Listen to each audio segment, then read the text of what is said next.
Good evening and welcome to the Minions of the Zoo Saturday edition. I'm your host and keeper of the Harry channel, and with me tonight are minions Sora Luna.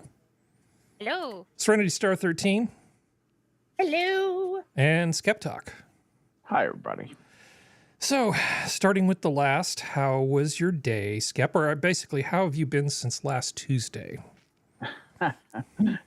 Busy. Lots of little projects around the house, and just watching in horrified horror the Biden thing unfolding.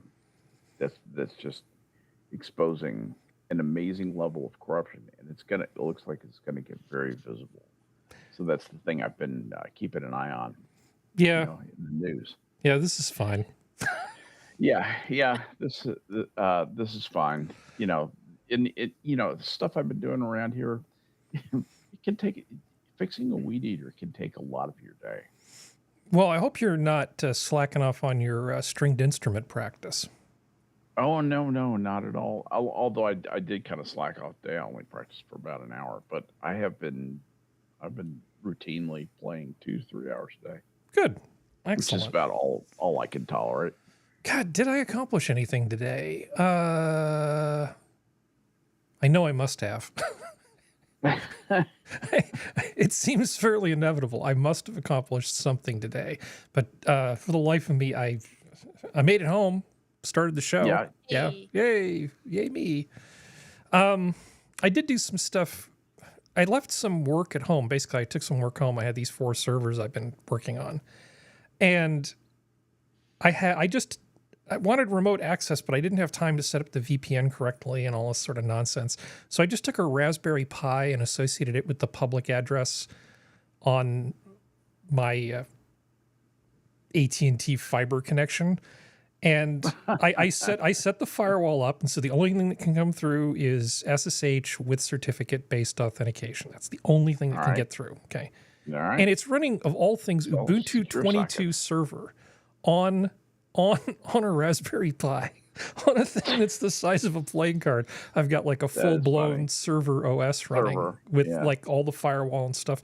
It's great. I've been able to get in and port forward and do all my work and send IPMI commands to the things. And it was actually kind of like, man, this thing cost me $100 and it's solving so many problems. It doesn't have to have a lot of performance. It's great. I was going to say I wouldn't load test it, but well, it's not doing anything other than managing my SSH connections and port forwarding. I realize that. You got one job. Perfect. You got one job. And it's an easy job that it's perfectly capable of doing, but it's kind of an elegant solution. I really like that. Yeah, well, I'll set up a proper VPN in my copious free time. Right. Hi, Serenity. Right. Hello. How have you been? I am good. Can you read private chat, please? Oh, sorry. You're good. Yes. Okay. Oh, anyway, I've been good. I have no Animals issue with good. that. Okay, cool. I'll take care of that. Talk about stuff. Animals have been good. So far, no one has re-shown hoof and mouth anywhere, so we're good there. Woohoo! A nice lady came to my door the other day looking for her kitten. And I said, well, we have 5,000 barn cats. None of them match that description, but I'm sure if one of them finds it, they'll bring it here, and I'll call you if I do. And she's like, thank you. I'm like, if anyone's going to find it, one of the barn cats are going to find it. So it's like, don't worry, I'll give you a phone call. So that was nice. But apparently it was a kitten, like it wasn't a cat. And it's gray with a white on its chest, which is a pretty common coloration. Wow. And I'm just like, oh, I'm so sorry. But if they're going to show up, they're going to show up here. They all talk to each other. No. So I have a friend who contacted me because, I'm famous now for my rat killing knowledge.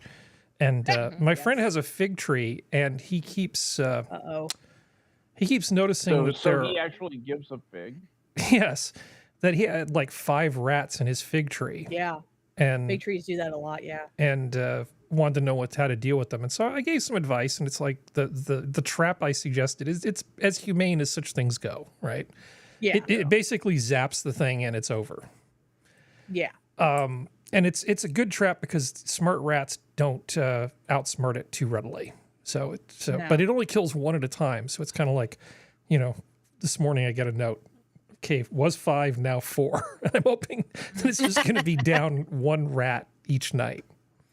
Stupid rats. God, I don't like rats. I really don't like rats.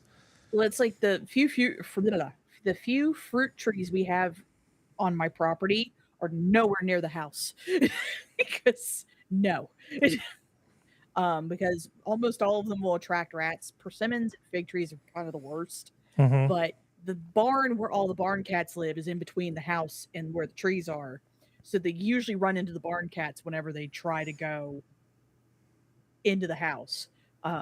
We've had a couple mice issues, but once again, the cats got those pretty quickly. Yeah, no. Yeah. We just we go the nature humane way of killing the Serenity. Do you have variety. wild plum up there? Yep. Yeah. Not a lot of it. They dig the wild plum down here. Oh yeah. They really like the persimmon trees too. Like it's weird. Like if you're not paying attention, you look up in the tree, you think it's a squirrel. Yeah. And then you'll go, wait a damn minute. And look back up and go, you son of a bitch. Serenity. I've shot them before out of trees. I have no problem killing a rat out of a tree. The rodent without the cute tail. Serenity. Yeah. Yes. Can you send the link to Mr. Gunn, please? Because I'm being incompetent and I can't seem to find a way to do it. Oh, I'll do it. No worries. Thank you. No worries. I'll take care of it. I am not good at this level of multitasking. Okay. You're good. All right. So that leaves Sora Luna. Hello. Howdy. Hi. So how's it going? Very good.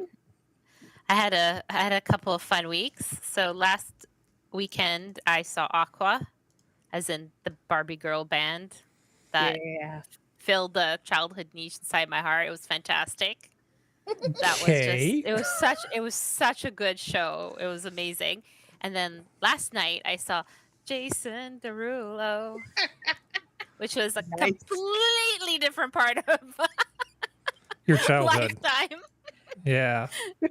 And that was a really good show. So, and now the fair is done. Well, it will be this weekend. So. Oh, you all have a music fair up there. That's the reason why. They do what's called summer night music. So they'll bring every year. They bring a bunch of artists of varying fame and that kind of stuff. They had Nelly last year. I didn't get to go. I actually didn't know Nelly was coming because I didn't pay attention to the lineup last year, and I would have liked to go see him.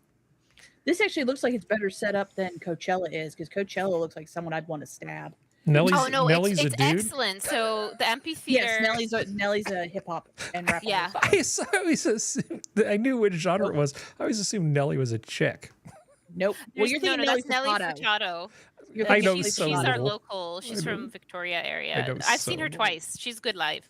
But no, Nelly is in the American hip hop rap guy with the former Band-Aid on his face. Okay. But no, the amphitheater where they play is really nicely set up, and they have like in the general admissions area. So there's a huge standing area, and then they have like bleachers. And then if you pay extra, you can sit down on the fold-out chairs, which of course people don't really.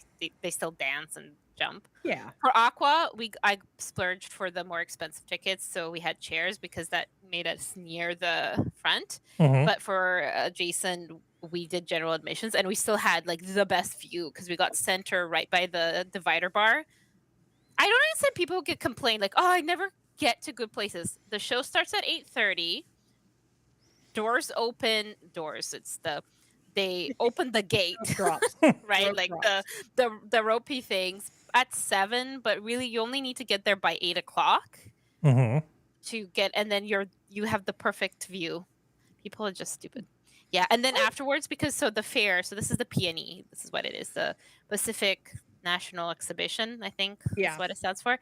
So it's fairgrounds, it's playland, that's the rides and stuff, which I don't go on the rides. But then you have so much good food all around, and it's open until 11, and all the concerts end at 10. And there's no extra, there's no like encores or anything. They're very strict. So they end at 10. Fantastic. Everyone piles out and goes and eats. You have another hour to hang around, and then you get pushed out of Kicked the out. fair. It's great. I love it. Awesome. Get So- out. Ticket And prices don't actually look that bad either. a wild depends spud gun on- appears. Spud gun appears. Oh, hello. Hi, Hello. Bud, Spud. There we go. Oh God, is no one having a mic? Ah! Yeah. Sorry. Hi. That's okay. I saw just an OBS symbol, and I'm like, okay, somebody's working on their virtual camera. Should I make him wait? Nah, just let him in. It's fine. To be fair, yeah, I forgot to turn it off. Um, Sorry. do you find the phrase when people say something about like across the pond to be as inane and irritating as I do? It's like a pet peeve of mine. They say, you know, in referring to going to England is just hopping across the pond. That just seems no. yes. Yeah. Right. It's a weird one. It depends how it's done. Okay. Mhm. You know, I mean, I've also heard it as a weird one as jump in the puddle. Yeah. You know, which is quite nice, but it doesn't really bother me. As you know, it's like it is what it is. You know, Yeah. hopping across the pond. But a lot of things bother me. See, that's the problem. Oh, you a cranky old man. I'm not actually quite Yes. old enough to get away with it. That's the problem. So, for instance, okay, this is going to get me in trouble. A thing that I will judge people for. It's like, you can still be my friend, but I'm going to judge you. When I see somebody and they turn on their camera and they've got one of those gaming chairs, right? But they're doing something that isn't gaming, I think to myself, just, you're an adult. Buy yourself a proper stupid chair. You know, Wow. just why? Wow. Right. Damn. In my defense, I have one of those stupid gaming chairs. Okay, simply because it's comfy and it I was was gonna say, what about it? What about the fact they're just comfortable? That is relevant. right, okay. and the It fact just that I ain't do done. play Okay, games.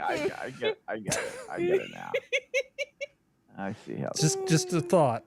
I actually have a Right. whole list of things that I've Is written that- down for a segment at some point. Just it's things that I will judge you on. It's just like inane stuff that doesn't matter at all, but it's a whole list of things like that that thing with the chair. Yeah, Harry. Yes, sir. Well, shall we get right into it? As they say in the Bronx.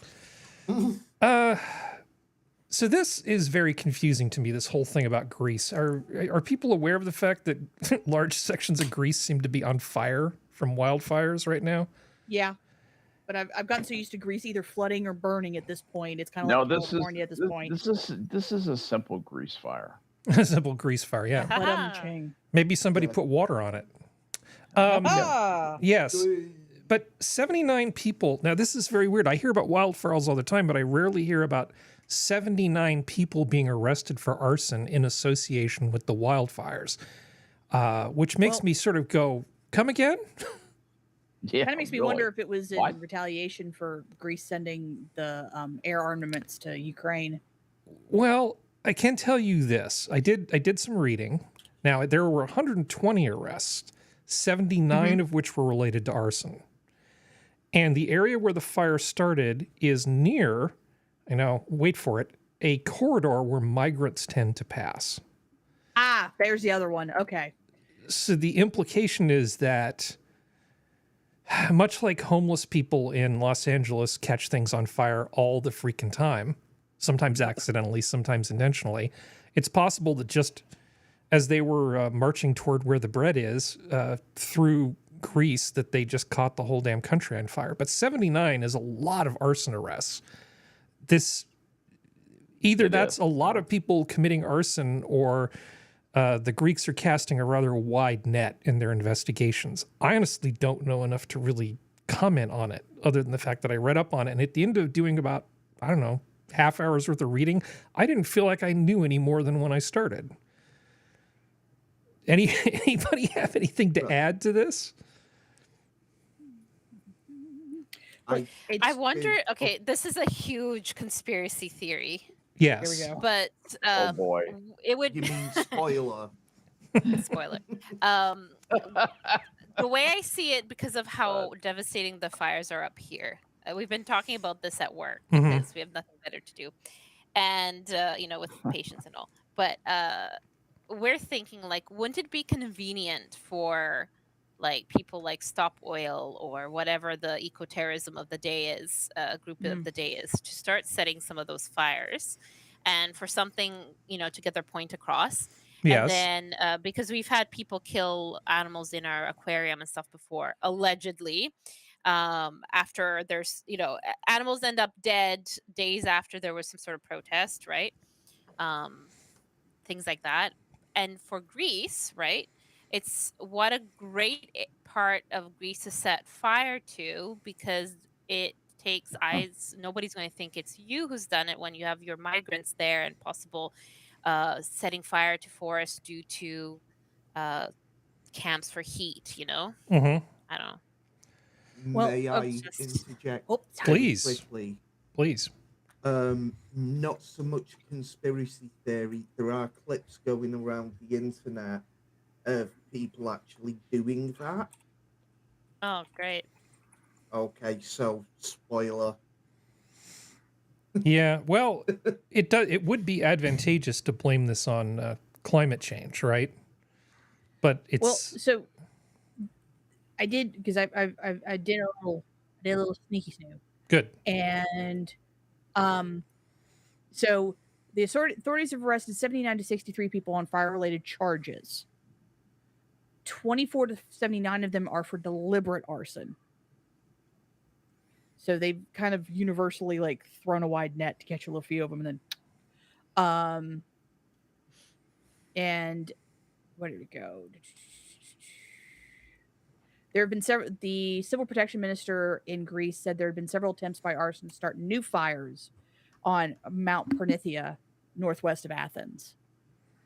So this is migrants, but also intentional kind Wow. of thing.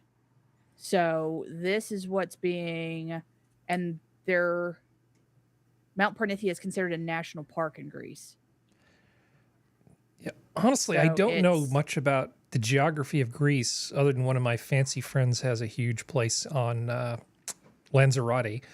And I know about Thessaloniki, but other than that, I really just don't know much about I have family Greece. there. Yeah.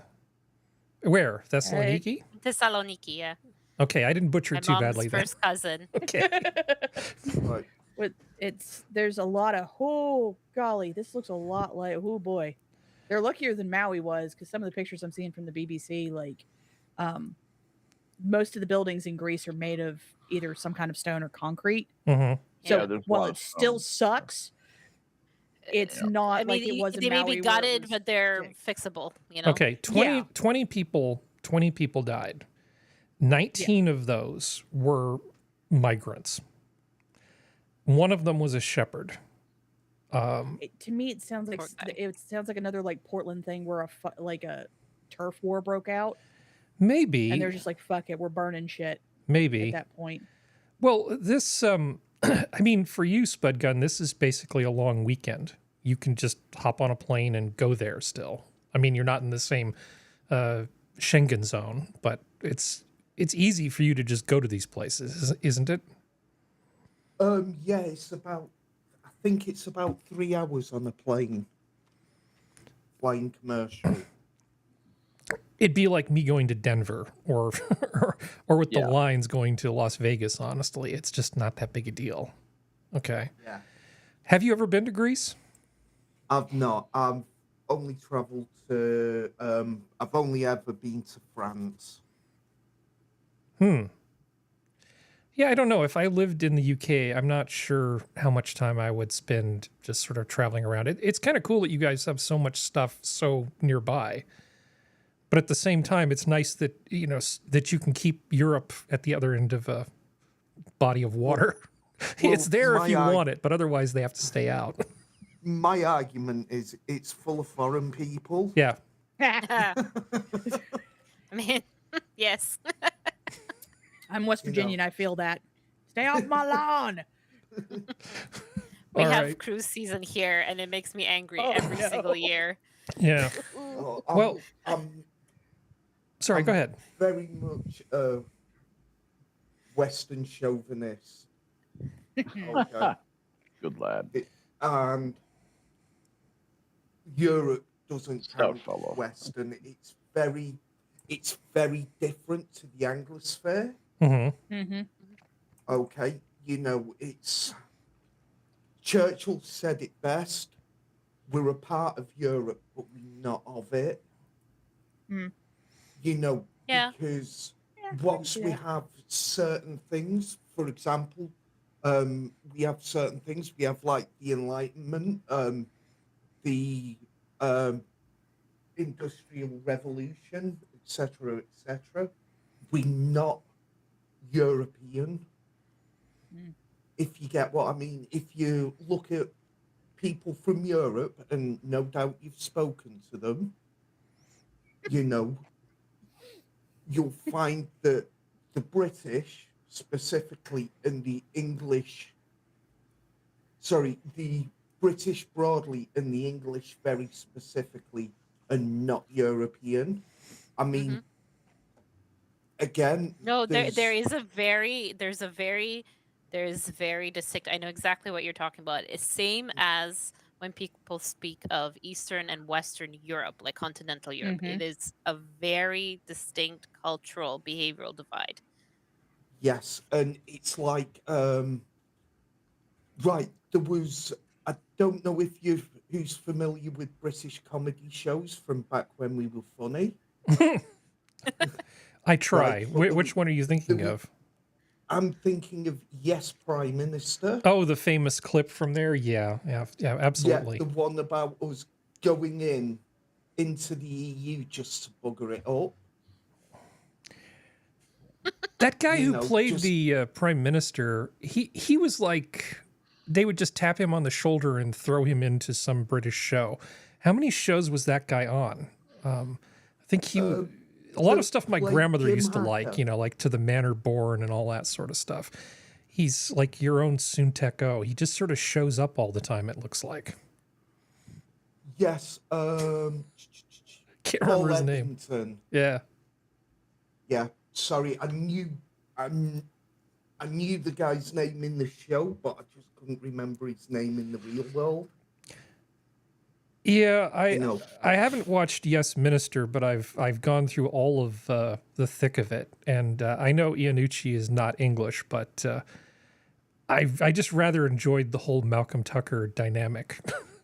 Yes, because he's very Scottish.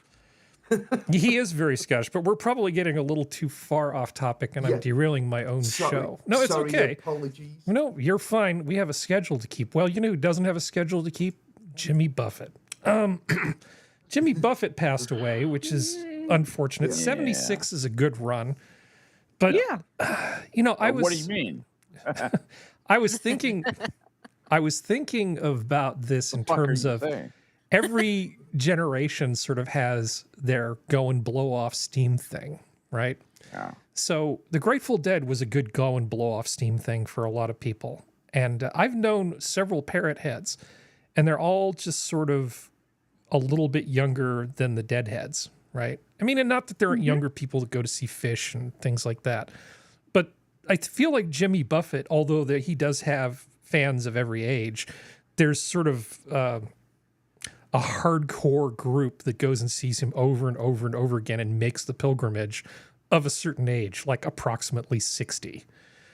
And he has like a pretty huge following. So I think for people who are, part of his core fan base, this is a pretty big deal. It's just, I'm just calling this section in the spreadsheet RIP. RIP for those 20 people in Greece, RIP for Jimmy Buffett. I mean, it is too bad because so many people enjoyed his stuff. I got to see him in a small venue. This was in that series of concerts. Think about who we had. We had Jesse Colin Young, John Prine, Leo Kottke, Jimmy Buffett. That was, the University of Georgia booked some great acts when I was at Supply Corps school there. And, they did that in concert with the Navy, basically so that they could get slave labor from the Navy because the students were too good to set up chairs. So they got us to come over from the school. That really was part of the deal. But anyways, we were setting up the chairs. I told you that when Leo Kaki and Jesse Colin Young came down and started jamming and providing us music to set up chairs by, setting up these hundreds of folding chairs we had to set up. Most amazing thing ever. And I set up the chairs for the Jimmy Buffett concert and got to go to the concert for free. That was awesome. It is awesome. And it was just him and another guitarist, me and about 65, 70 of my friends, in a big, kind of a nightclub, a largish nightclub. And he's so personal. And he links with the audience. He banters back and forth. His guitarist was bantering back and forth. They were talking about making jokes, just easy going, having a good time, and just it was just a mellow, wonderful evening. And he's a great entertainer. It's really a shame. He did something that most musicians can't quite manage, which is he sort of went from entertainer to lifestyle salesperson, I guess, for lack of a better word. Sort of like Playboy used to be really a lifestyle thing where branded merch and stuff would show up. What sort of man reads Playboy? He created a lifestyle around his music. The Parrot had the pilgrimages to go see him, but also the chain of restaurants and all the other stuff. And it was fairly, it was really genius the way he put all this stuff together. Most people are not smart enough to franchise and generate this kind of passive income. No. Other than Paul Newman.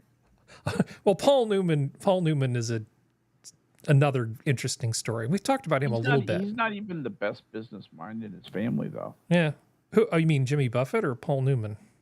Jimmy Buffett. Jimmy Buffett. Yeah. Are you saying he's related to Warren? He most certainly is. They're second cousins. Oh wow. They even go to the same family reunions, and they're not friendly, and they are very, very rivalrous with one another. Yeah. Yeah, I can see it. And they both made a point of attending the same reunions and the same dinner parties together. Yes. Yeah. Well, sorry, go ahead, Spud. Jimmy a lefty, or wasn't he? I mean, they're both technically lefties. I mean, socially lefty. I don't recall rattling the memory. I can't think of an instance where Jimmy Buffett has said anything that pissed me off that badly. Oh no, Jimmy Buffett is too smart to come out politically. He was never that strong. He was like, hey, take it easy and have a margarita. Chill out. Well, right, he sat on the fence. Yep. Yeah, he was smart. Yeah. He was too smart to do something. Come out and say he's a conservative or a liberal and to get rid of half your market. No. Well, I thought we might mix things up ever so slightly and do the science stories early. Are we up for that? Yeah, I'm up for that. Yeah, rather than a palate cleanser, we're just going to go to something that's a little easier before we get outraged later on. So India, hot off of its victory of actually landing a lunar rover, is now sending a mission to, well, they say it's a mission to the sun, which is stupid. That's not really what it is. It's actually a mission to L1, Lagrange point 1. But they have launched, using their own launch vehicle, a new satellite that's going to do, it's basically a solar observatory. Are you going to say that those Indians are going to be home on Lagrange? No, what I was going to say is that it looks like they launched at night, which makes me worry that they might be going the wrong way. Yeah. Sorry. Oh. I do God dang it, apologize. Harry. But but no, this is actually pretty good. This is not the easiest thing in the world to do. However, in fairness, they're getting a lot of assistance from us insofar as all of the delicate maneuvers for getting something to Lagrange point 1, basically a point between the Earth and the sun that's about 10%. 90% of the distance is from the Earth, from the sun to the satellite. 10% of the distance is from the satellite to the Earth. In fact, the satellite is going to be much closer to the Earth than it is to the sun. But it puts it in a place where it can observe the sun, and it still is far enough away from the Earth that if it detects certain types of harmful particles, it can send a radio message back. Yeah. So welcome to the club, India. This is fine. You're fucked in 15 seconds. Yeah, I mean, this is actually early warning. This is actually good. Again, as I said, I think it's really about establishing India as a brand. They don't have a deep space network like we do or the Europeans do. So their ability to speak to this probe, to communicate with it, is actually through the European Space Agency. And they're copying a lot of the orbital mechanics stuff that the European Space Agency pioneered in some of their probes. So there's a little bit of what you would call in the space business technology transfer taking place, which is part of why they seem to be having such a good success rate on the cheap. But I don't mean to take a lot away from India. This is still pretty cool. Right. Can I just let everybody know as well? The Lagrange points are basically points where the gravitational forces are equalized, so the station keeping maneuvers needed less. Yeah, that actually the thumbnail. There's a graphic in the thumbnail for the show, which basically just shows where they're at. And this specifically is L1, which is the easiest one to sort of wrap your head around between the Earth and the sun.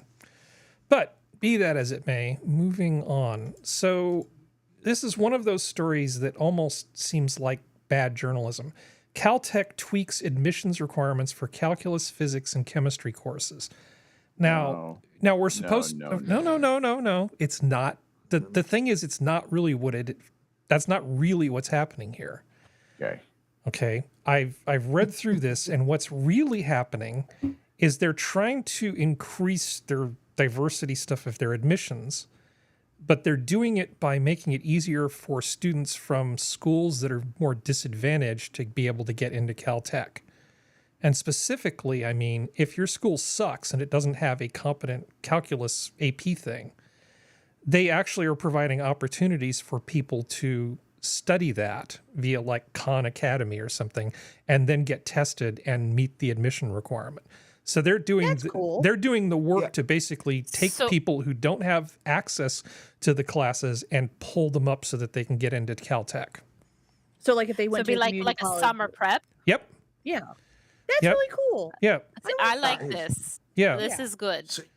See, this is what we need. It's not about dragging everybody down to the thickest kid. It's about lifting those that can above. I like that. It's two thumbs equal up. opportunity, not equal outcome. That's what it's yes. Giving everybody as close to equal opportunity as you can. Because no matter what you do, you can't completely make something an equal opportunity, but you can get as close as you possibly can. And this is making it equal opportunity. So if you want to put in the work and you have the brain power to do it, go to town. Yeah. So if you do well on your tests and you have all the extracurriculars and all the things to get in, but you don't have calculus, and they want you to have calculus before you go there, and they say, well, my school didn't offer it, and it was not available in my community, they will provide an opportunity for you to learn it before you start classes, and you have to complete it and pass a test. And they're doing this for calculus, physics, chemistry courses, the whole deal. And this just makes it so that if you're not fortunate enough to live in a school district that doesn't suck, you can still get into Caltech. Is this like a provisional acceptance based upon the marks that you get from this? Oh, okay. Yeah. And honestly, I just feel like they're trying to make this into outrage fuel the way they talk about it. This is one of the tamer headlines I found. Okay, because there's plenty of other ones that make it sound like Caltech is no longer requiring students to be educated before they start there, and that is not what's happening here. You were going to say something, Spud? Sorry, I didn't mean to cut you off. No, it's fine. I cut you off. I do apologize. No, this is what you need. because they are requiring you to be educated, but what they're doing is they're saying, well, you didn't have this opportunity. Here's said opportunity, off your pop. Mm-hmm. And I like that because, right, because as you say, the headline makes it sound like, oh, well, we're going to dumb everything down, you know, so we get the right, I'm going to say mix. Okay. And they're not doing that. They're saying, you prove to us you can do it, because it's Should probably Caltech look like America? Should Caltech look like America? It should look like the best people for Caltech in America. Well, I don't care about its yes. representation. Yes, Right. but does that necessarily?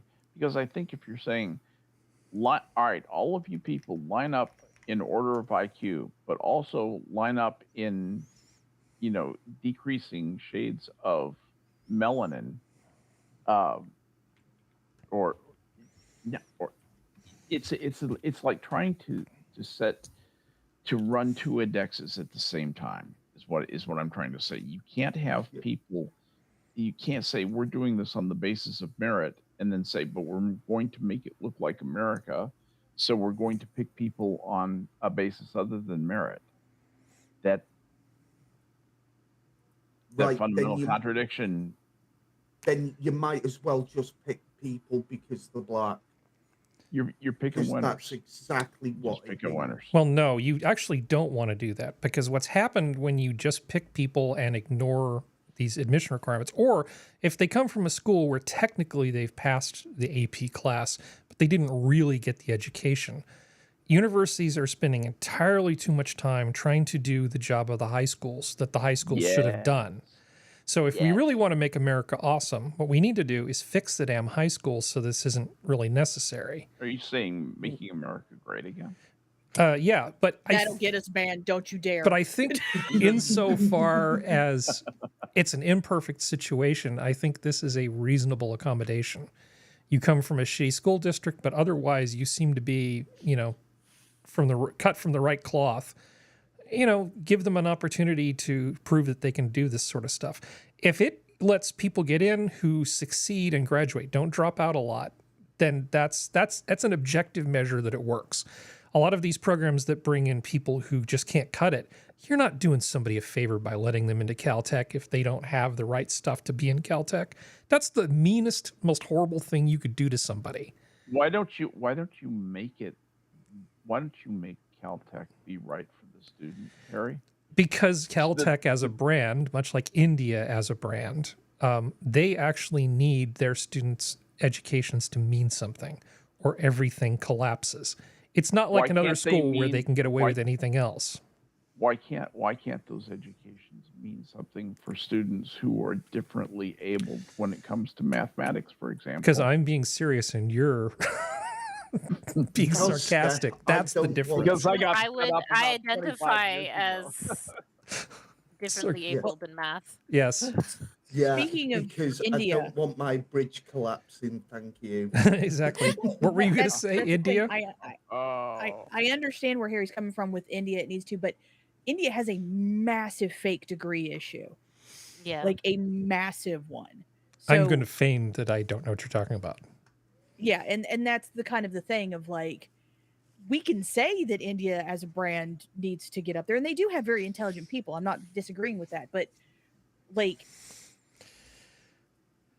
they need to fix their stuff as much as we need to fix ours. To put it very simply. Yeah, but that's like a the them way problem. Oh, I know, but what I'm saying is like, I like how Caltech is kind of not lowering the bar, but just kind of opening the door. And if you want to come through, you can come through. If you don't want to come through, you don't got to. Yeah, But you're still not going to get into Caltech. Objectively, Caltech doesn't need people, right? They could just take some of the best people in the country, and they could fill them up, and they would have thousands of applications left over of people that are still immensely qualified. So there is a bit of a thing going on here, but it is hard not to recognize that some schools just really don't provide the same level of opportunity. So I like something that gives people opportunity as opposed to an advantage.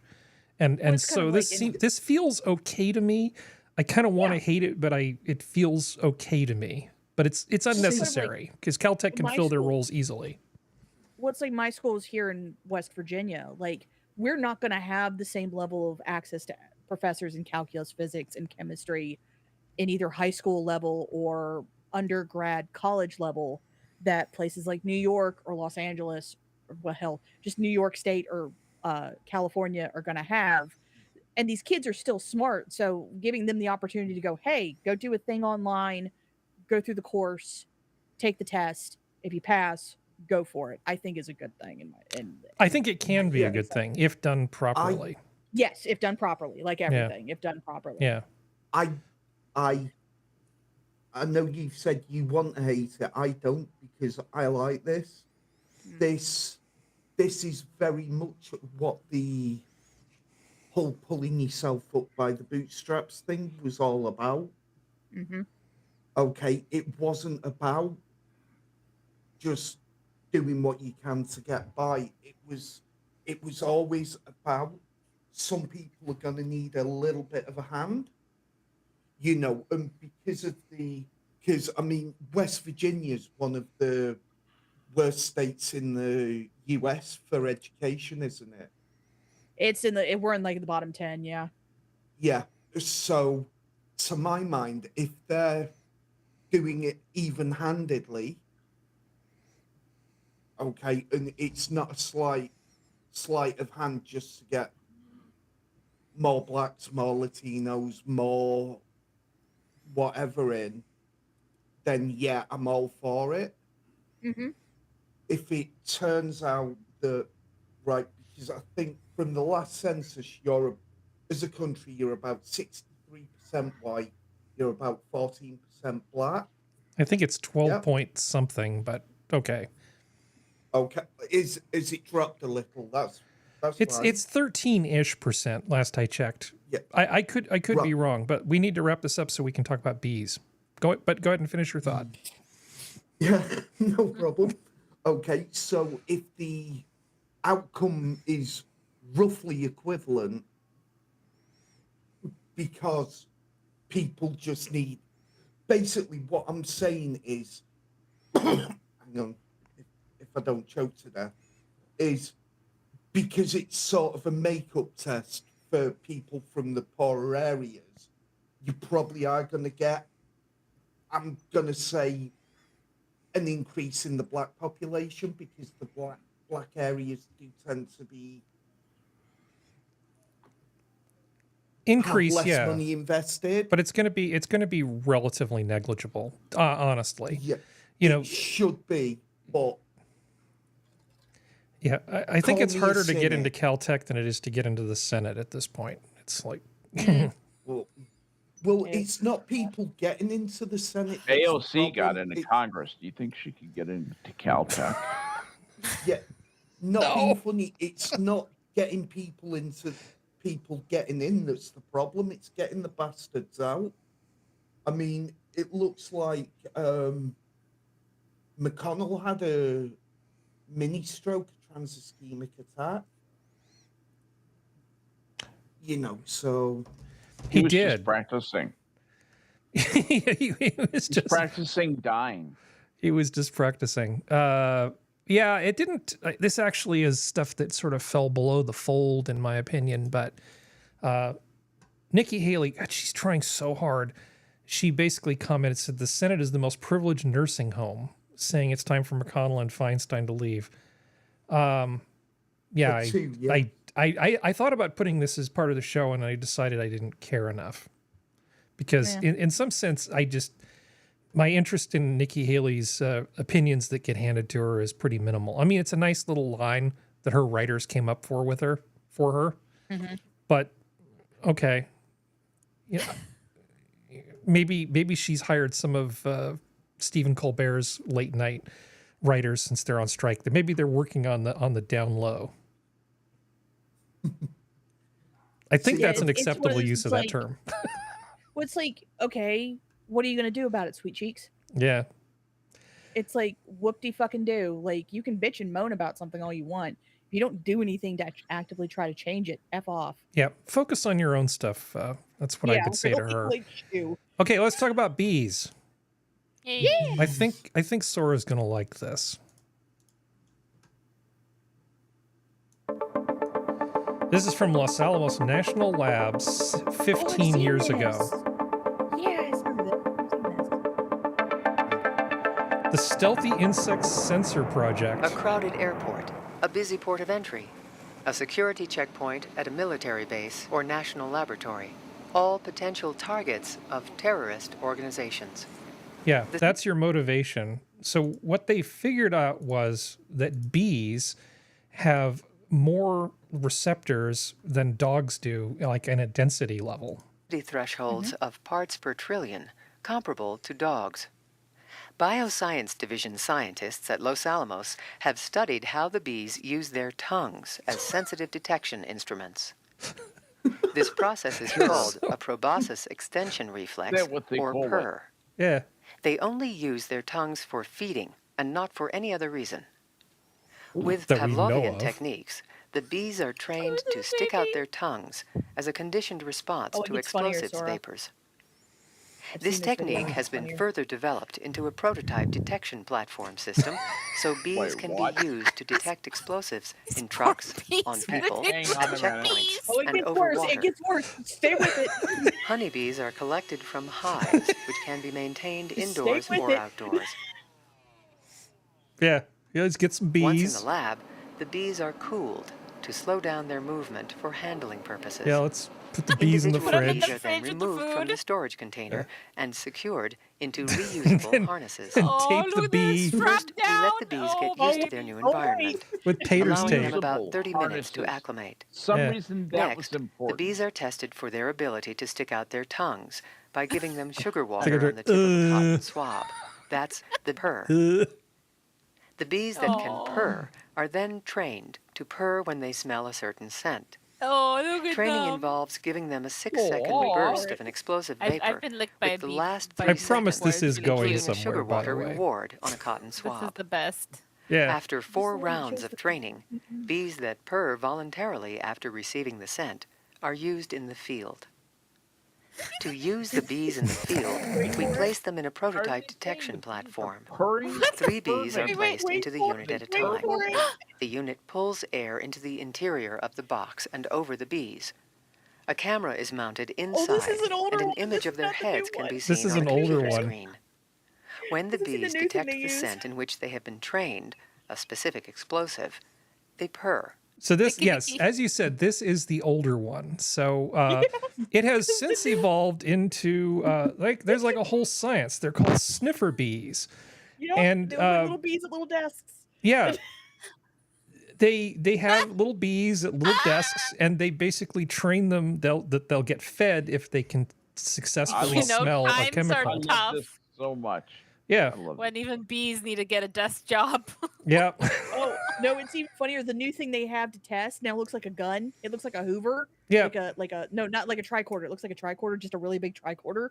So now they're in a gun because they load them in like they're rounds. The problem with this is that they don't have the bees can only really detect one thing. So like if the bee Yeah. detects C4, it detects C4. If it detects, pearls and oil, TNT, or drugs. Now they've used them to detect drugs as well. But yeah, I ran across and read several papers on sniffer bees.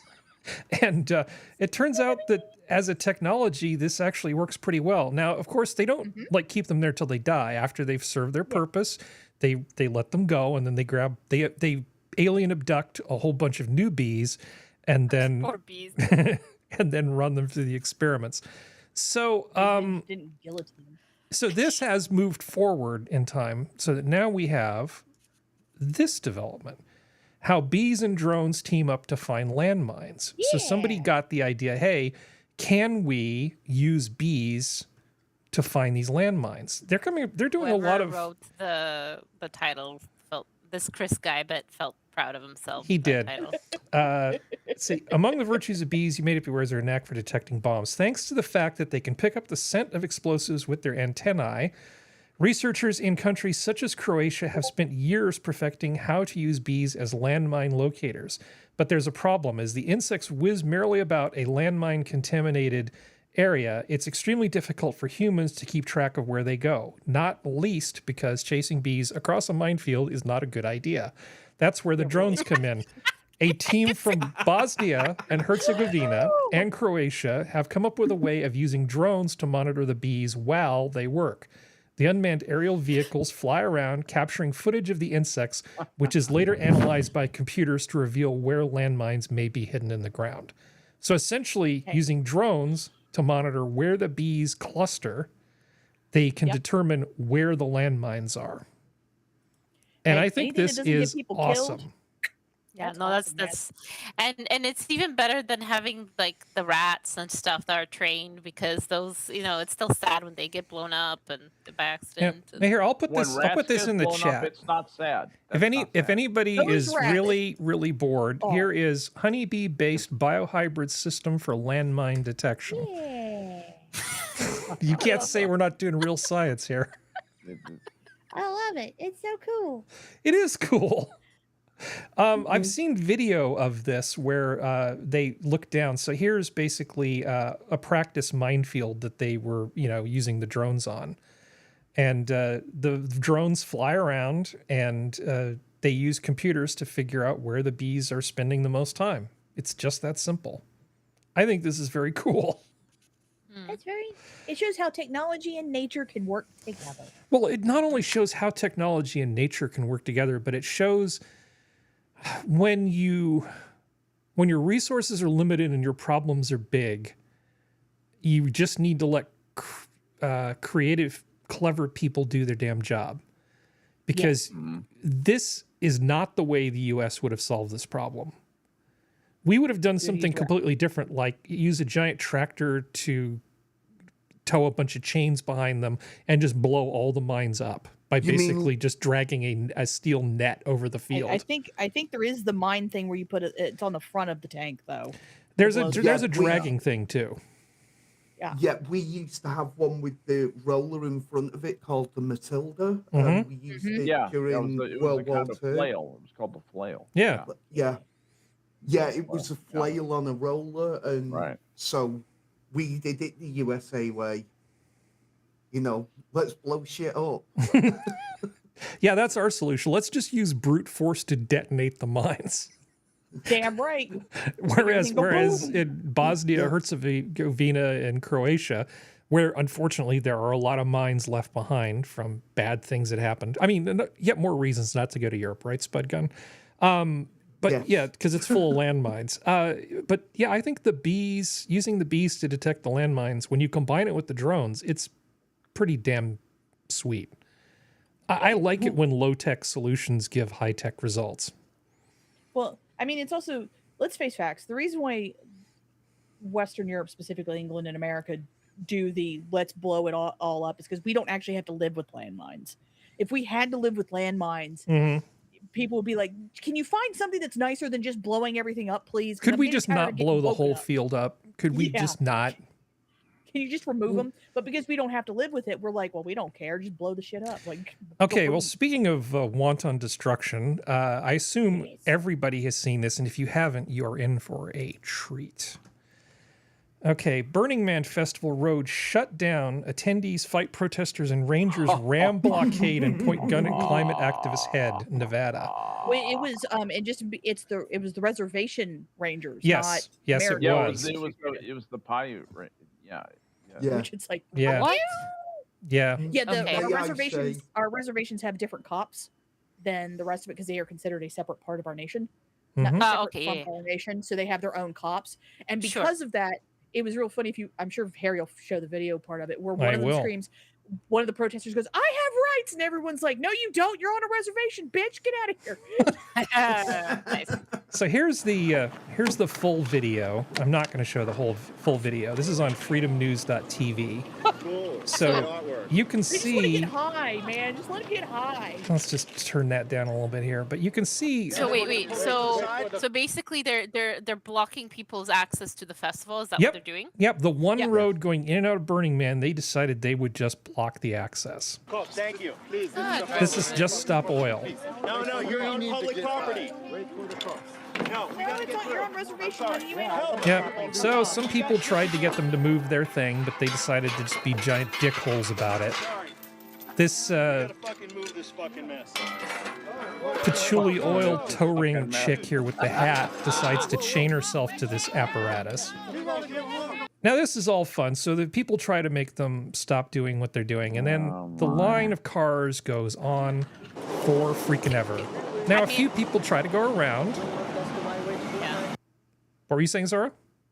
I was just gonna say, why don't they just go around? I mean, like, I know it's desert and probably not great on tires, but you don't have to go far. If you've got well, these guys started getting in the way of people trying to go around Yeah, too. they A started few people made it, but And the reservation doesn't allow you to drive through the desert because they use a very specific spot they've cordoned off for Burning Man, and Burning Man brings them a lot of money. yep.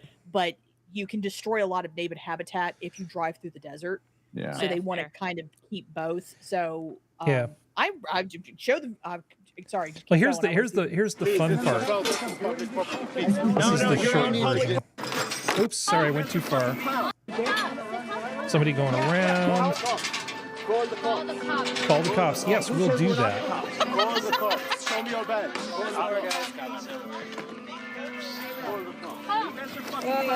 And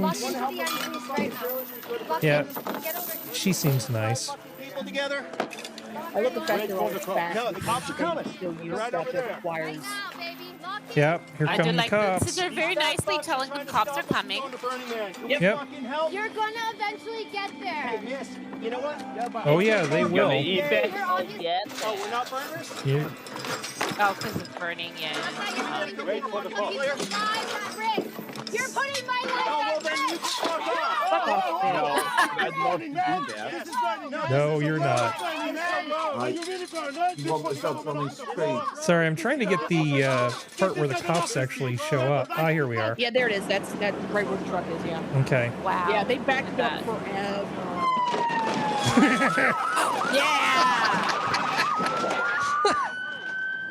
That's what he thinks is your protest. That's awesome. Oh, Yeah. Reservation God. police do not give a crap. Civil disobedience. Meet the fight police. Oh, they start tackling Ah, here in a shut second. up. That's beautiful. We're non-violent. Get out! On the ground! On Yeah. the ground now! She's thinking it's optional. No, it's not optional. Like, get in the ground right there. I'm sure they want to shoot a whitey right now. Not gonna lie. Yeah, so they I think it's they one dismantled of them. this and hauled these people That off to just jail. made me happy. It's very happy making. They should Yeah. hauled them off behind a hill and just shot them and leave them for the coyotes. I'm just kidding. Just in Well, my the thing head, is I like like- to go there. When you think about it, there's no way in heck they didn't know it was reservation land. So you can guarantee these are the white people who do, you know, the comic where it's like, "Shut up, person of color. I'm going to speak for you because I'm the white person who knows better It than doesn't you." matter. Mhm. It doesn't matter where they did it, Serenity. It was so inconsiderate. That's just. I know, Skep. That's what I was getting to before you. So, Thousands of one sec. people. Yeah. Sorry, Like, sorry about that. no, you're fine. It's just Fight, it's one of the fight, things that's kind of fight. like. Oh, the thing is like they thought that they were doing the reservation, the Native Americans who were too weak to do anything. They thought they were doing them some good. I guarantee you that was their thought. It's like they thought they Wow. were speaking for the members of the reservation. The reservation's like, no, this brings in a lot of money. These drug addicts are amazing for us. Get out. I'm not sure. I'm not sure that I'm on board with that theory. I mean, it's possible, but I think I think they identified a choke point and tried to get as much exposure as possible, and I think that's the only consideration that was top of mind for them. Either Yeah. one works either way, but Yeah. still, it's like I can guarantee you they were probably like, why are these Native Americans doing this? I'm sorry, indigenous. Why are you doing this to us? We're trying to help you. I can guarantee you at some point when someone was sitting in jail, they said that. Well, Burning Man by itself is okay. It's kind of a sore point. It's sort of like a giant gaming chair to me. I look at it and I think, okay, I get it, but I mean, okay. The level of pretension that goes on at Burning Man is insane. Burning Man. Okay, I want to talk about Burning Man for just a little bit here. Okay. Go for it. So here, I thought I wanted to find a description of how do you describe Burning Man. So I found this clip. 70s or 80s, and they're still going. Really? Oh my gosh! Wow. Yeah. Okay. Yeah, it's been going on for a while, and it seems like each year it kind of builds and changes, and Well, it's meant to. It's not a festival. And that was one of the things, like with the questions. How do you keep describe saying Burning festival, and Man? the She's media still keeps not calling a describing it, festival. by the And way. it's not a festival. Okay. Because a festival is curated by the people who put it on. Okay, good. Burning Man is more. It's hard to explain. Yeah, you can't explain what it is, basically. Let me not give you a minute of this woman. She can't really explain what it is. She can tell you what it isn't, but she can't really tell you what it is. It's a drug-fueled orgy. Her head. Maybe Let either me she doesn't know or explain. she doesn't want to say the words out say. loud. She doesn't want to say it out loud because it is a drug-fueled orgy. Mm-hmm. It With is? a bunch of people who, yes. They take old people. There Oh, may yeah. be some drugs there, yes. You were going to add a comment, Spud? Yeah, go for it. Yeah, I was gonna say it's all just bourgeois hippie bollocks. Yes. Yep. 100%. Yeah. I'm actually It's a- well familiar with Burning Man. I know what it is. Well, But yeah, no, it's yeah, they're like everyone who goes to it, like there was a the group from Critical Role went to it like a couple years ago, and I'm like, okay, so you all are as bourgeoisie as you could get. You are voice actors from Los Angeles. they're glamping is what they're doing. Some I of them know, that's some the of them are thing, and glamping. They bring along their chefs and they prepare Right, food in Harry? tents and the whole deal. Harry, Yeah. never say that word again. I'm saying it with disdain in my voice. Does that No, Which word? just glamping? don't. Glamping? Yeah. Glamorous camping. Yes. Oh, that's my favorite kind of clamping. I know, I'm the same way. But it's one of those things where it's kind of like you just saw pictures from it, and it was a bunch of half-naked people, some of which who could be half-naked, most of which no. Half. People That's sitting. not lack of commitment. It was the pictures they were allowed to post on the Oh, internet. okay. Go with me, Harry. Okay. People sitting under tents with a bunch of laying on their backs, staring at lights as they flicker because you know they're all high. It's just. Hey, it's they're a only bunch of microdosing bourgeois psilocybin. I don't know what you're talking What about. what else is there to do out there other than get Well, high and have sex? Yeah, I mean, just rub your bits together and Yeah. trip. Yeah. That's basically I'd about all much you rather can spend do. my money doing something else personally, but Well, people me. make the pilgrimage, and it's all, and you know who those people are because it's like talking to a Seventh-day Adventist or a Watchtower person. vegan. Or Or a vegan, CrossFitter? because they as soon as you hear the word playa, you know you're in for a Yep. long conversation about. Here, let me show you the pictures that I took last time I was on the playa. I'm not. This is not a bit. This is not a thing Yeah. I'm making up. Playa means beach. That's There- not a beach. There was this guy I knew from work a million years ago who he's just very, very painfully artsy in addition to Oh, being yeah. technical. And he would like show up and go, here's the 1,000 pictures I took at Burning Man every single year, you know, and I knew this guy for like 10 years. And they all look the same. But there is an aspect to Burning Man. Here's an old clip from like 2 years after Burning Man started, which I think will tie into the thing that's going to come after it. So The one thing that is absolutely forbidden is almost all commercial trade. There are no Burning Man t-shirts, no bumper stickers, no buttons. There is virtually nothing for sale because the most basic tenet of Burning Man is that life is not about watching or buying. It is about participating. So This is insufferable. it is, and it will. It's But not also about probably watching, really it's about fun. it's about If I'm high. participating, not watching. Yeah, but commerce is a thing that's not doesn't work. Now, I want you to keep that nugget of information in your mind as we cover the next and last thing about Burning Man. Okay. Rain Man, Burning Man is a washout with organizers forced to close the gate into the site for final weeks as torrential downpours turn usually bone-dry desert into a slippery, muddy paste. Even God hates your non-festival. Now, part of the problem is that they're running out of like things like food because food can't be brought in and all this sort of stuff.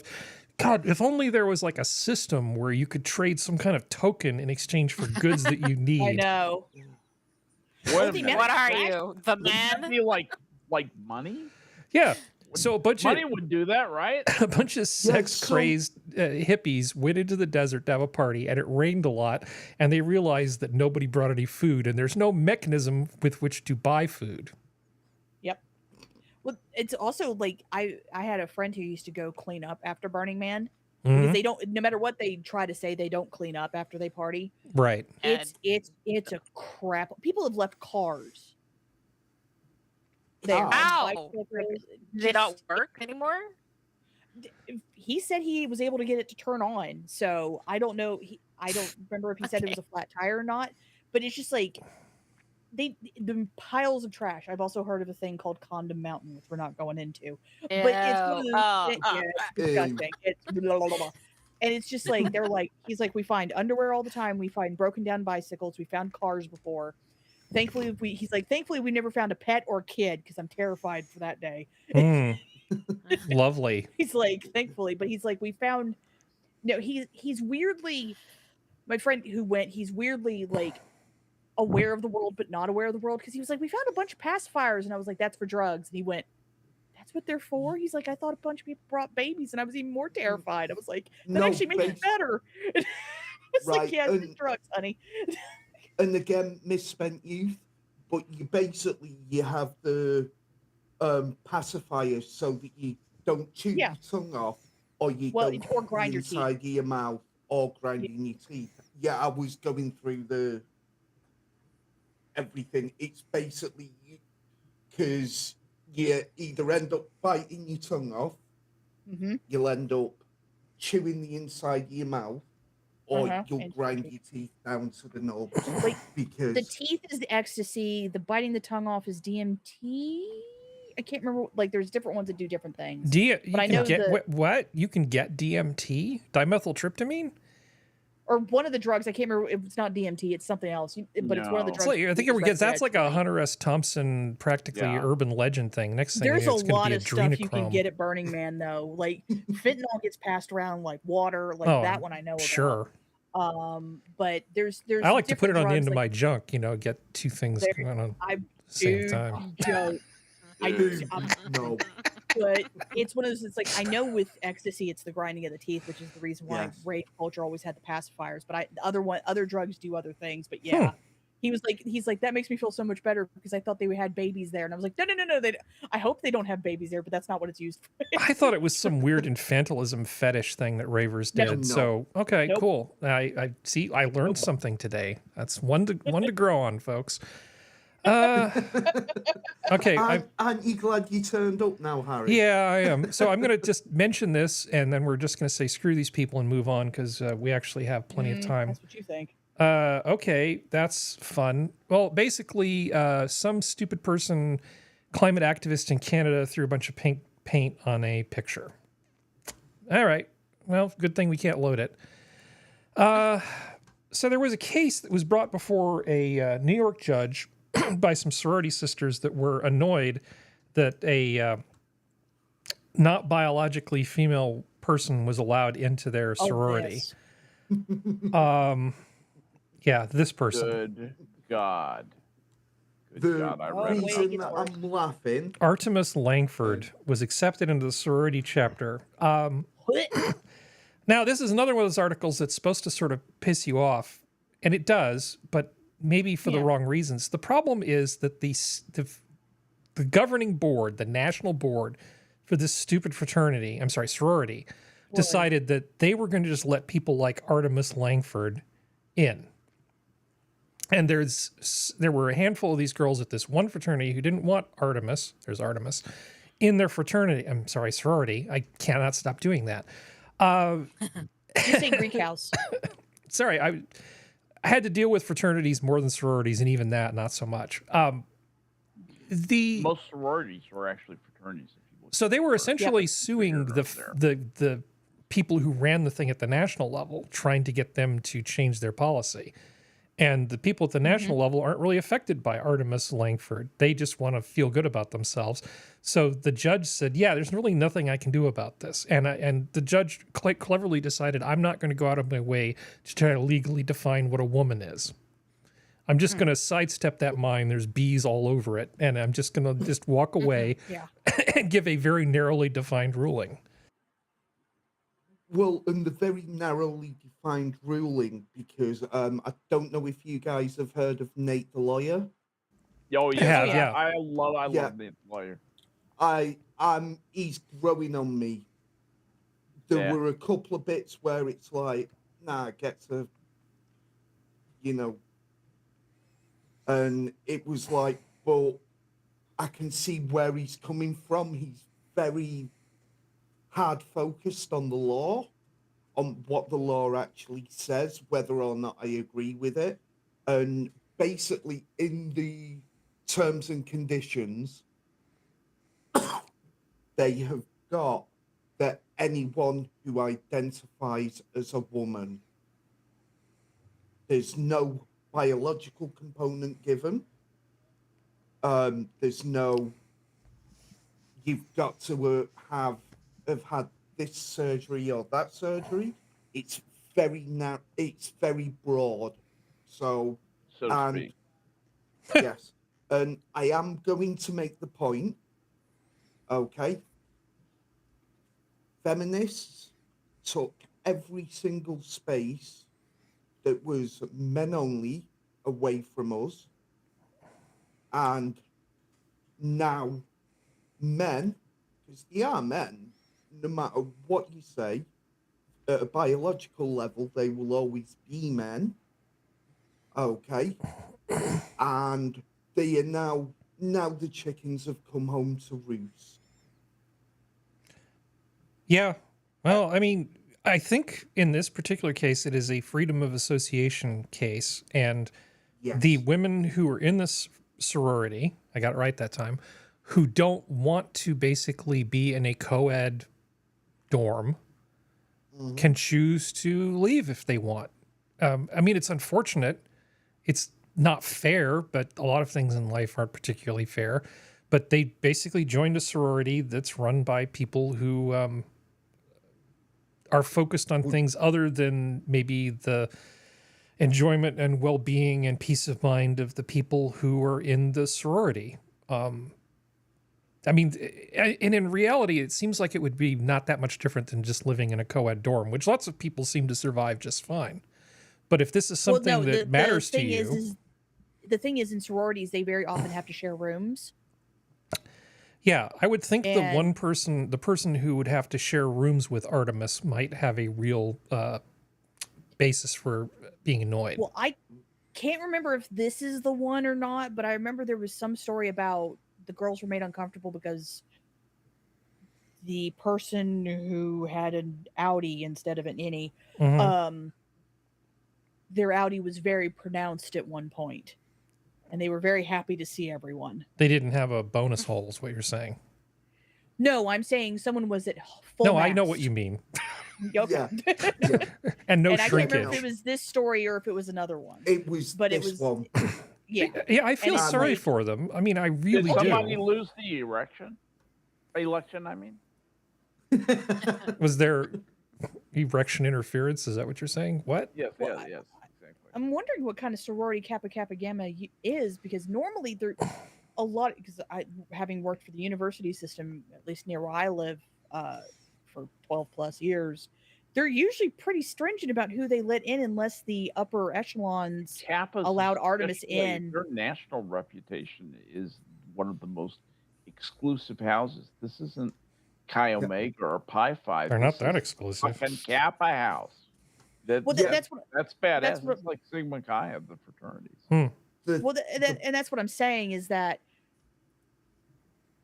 did the upper echelon of the sorority, as in the people who run everything for the national sorority, overrule the girls at the sorority house? Well, they set the rules. There's no overruling. They said these are the rules, and this person gets to come in. Well, no. I'm saying, but when they allow them into the sorority house, Harry, Oh There's yeah, stuff no, you the have to girls, the abide- locals have no choice in the matter. They're bound by the codes from the national organization. Yeah, they're getting there's the There's no autonomy. It's not like a devolved every Congress. fraternity and sorority refers to their national organization as our national. In fact, national is a noun used that way. Yeah. I understand what you all are saying, but you're not getting what I'm saying. When these people apply to the local sorority, you don't apply at the national level, you apply at the local level. Yes. And they saw Artemis apply.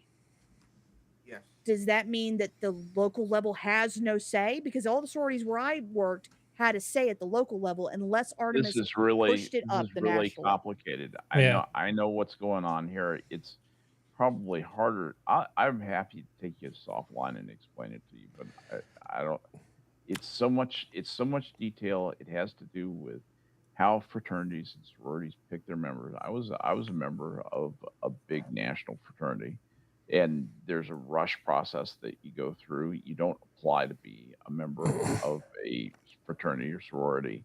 There's a rush week where you go and you visit rush parties. So you'll go and you hit a couple of rush parties every night. And these are open things that, where you come in, look at the house, get to meet the people.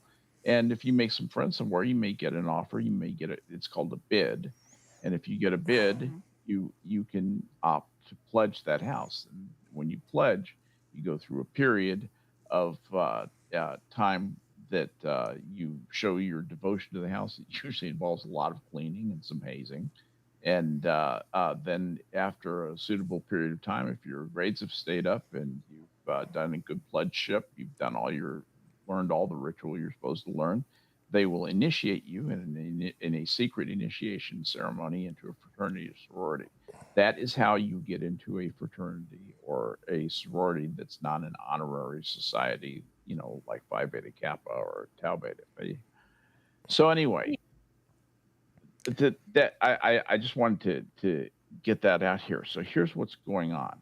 The national organization sets the regulations and rules that all the chapters all across the United States have to follow. These are usually some very general rules. And then they always say, but the final say will always be at the local chapter. And this is never true on any controversial thing.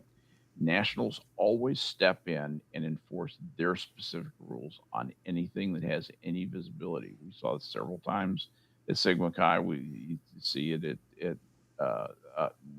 we saw several big national organizations go through stuff like this, where there was some very visible thing, and the national organization comes in and says, "You will handle it this way.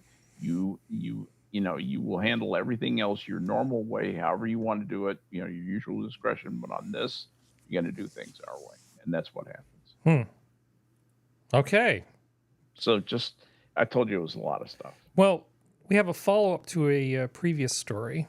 There's a small town in Central California by the name of Spreckles. I believe that's how it's pronounced. And there was a case that we talked about. I can't remember if it was a year and a half ago or a year ago, but it was a while ago, where they were doing this, hey, come to our happy fun lunch club. And they did a full court press, even including trying to send the police on a social welfare call on the actual mother, trying to sort of coerce this kid into transitioning. It's not a good case. There's nothing charitable that I can really say about it.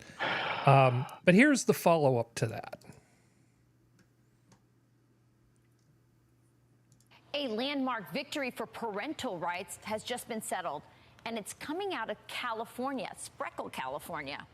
In 2021, Jessica Conan, a California mom, sued the Spreckle School District when she learned that her daughter was being socially transitioned at school. She alleged that they questioned her daughter's sexuality and allowed her to use male pronouns and bathrooms. With the backing of the Center for American Liberty, Conan is receiving $100,000 from her settlement with the district. Joining us now. And Spreckles is a tiny, tiny school district. It is a really small town. The town itself is only a few square blocks. So $100,000 from a school district that size is actually kind of a big deal. Well, now that's the government. They have infinite amounts of money. It's Yeah, okay. they'll just print more, right? Just print the Spreckle School District. Just print more of their Spreckle script. Yeah, that's nothing how it's bad going to work. happens. Well, I mean, we already covered it. Like I said, back in I guess it was 2021. It was one of those. It was a really saucy little case because the partner of the teacher who was trying to do this was the person who ran their IT stuff. And I guess they'd been using some spyware that they'd set up. I mean, there's really no nicer term for it, to see what kind of searches the kid was doing on their laptop. Mm-hmm. And that's how they figured out who to sort of predate on. I mean, who to prey on. Yeah, exactly. Predate. So good. It cost them $100,000. Good. Yep. I think that's like the right amount of sting. A couple people lost their job, and it cost them $100,000. That won't bankrupt the Spreckles School District, but yeah. It's like a really small town, the kind of town where you think it really couldn't happen because it's so small that everybody knows each other. But when a town like that learns a lesson like that, and they have to fork over the $100,000, that $100,000 comes means a different, lower level of opportunity for some students who don't deserve that. Yeah, and that's what makes me sad about that. I didn't think it was possible for something like this to secretly do this to a kid in a town that small. But they sure tried, but it blew up in their face, and they can suck it. The thing is, and and this has been going on for years, it's the slow movement of I'm going to say the authority of parents. Basically, they've pulled away the authority of parents to make the state, mummy, daddy, and everything in between. And that's the problem. And then you've got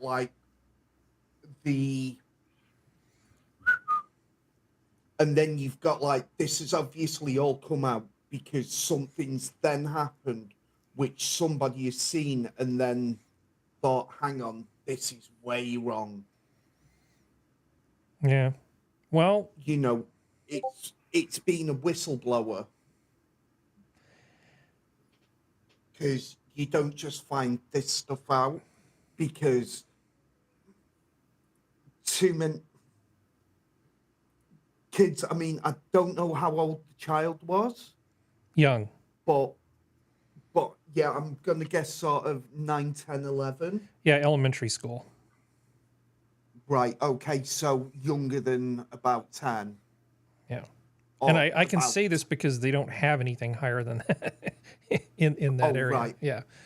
Oh, right, okay. They have to go to a neighboring community to attend high school and stuff. Yeah, it is a problem. It's one of the more egregious cases, and it's just so weird that it happened in a small town that isn't like a blue town. It happened like in a small reddish, sort of pinkish part of California. It really caught me off guard. But there's no guarantees about any of this sort of stuff. So I was unaware that Elon Musk had a trans kid, and that really wasn't that big an issue for Elon. But apparently the kid has now been indoctrinated by their school to hate their dad because their dad has money. And Elon blames elite LA school for brainwashing communist trans daughter into hating him for being rich. Does that mean she hates her mommy too? Because her mommy took a lot of his money. Well, she probably just hates her proportionally. Yeah. I'm just saying it's one of those things where it's kind of like, you're going to hate one, sweetheart. You got to hate the other. Yeah. And I guess this doesn't matter. I'm sorry. Yeah. Only hates him 73%.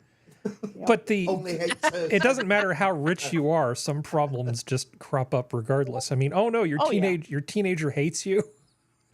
And they're using communism as an excuse. Lots of teenagers hate lots of parents. I don't know. It doesn't really take a whole lot to condition them, does it? Elementary school kids can hate their grandparents. Trust me. Yeah. Yeah. See, I didn't have that problem. I liked my grandparents. My grandparents were awesome. Well, they like me until I say no. Yeah. Somebody has to tell them no. Man, I used to tool around with my grandfather all the time. I took lessons and started playing golf when I was 8, and he and I would go play golf every Saturday morning. That's so awesome. It was so much fun. Yeah, anyway. Well, did you play on that little course in Monterey? I did. I can't believe that's the course where I had the best round of golf I ever shot in my life. The lowest score, the lowest legit score, and it was in a tournament. It's not a super difficult course, but it's a really nice place. Yeah, it's beautiful though. But yeah, anyway, so I don't really know what to make of this, other than money does not solve all your problems. And no, but it seems like a good way to weaponize your child against your ex as well. Yeah, that's my thing. That's like the way it happened. Point. The way it happened is because his ex-wife hates him, like more so than most ex-wives. This is the ex-wife's kid. Oh, yeah, not one of his that's the reason many. why I made the joke about the money. Oh, she's only rich because of who her husband was. Like so, and by joke you mean accurate statement. Yeah. Oh but yeah. Okay. It's like she came out when she was 16.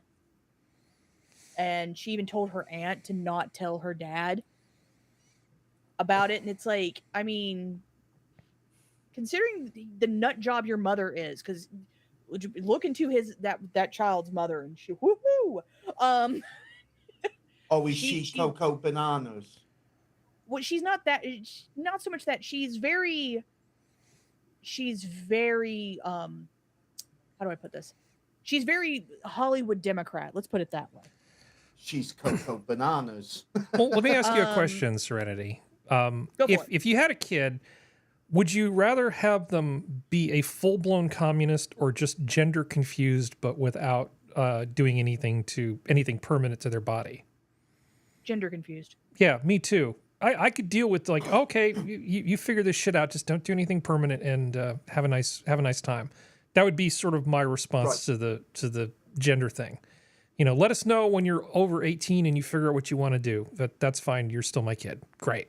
Well, but communist, that is a line too far. I have no patience for those fucking communists.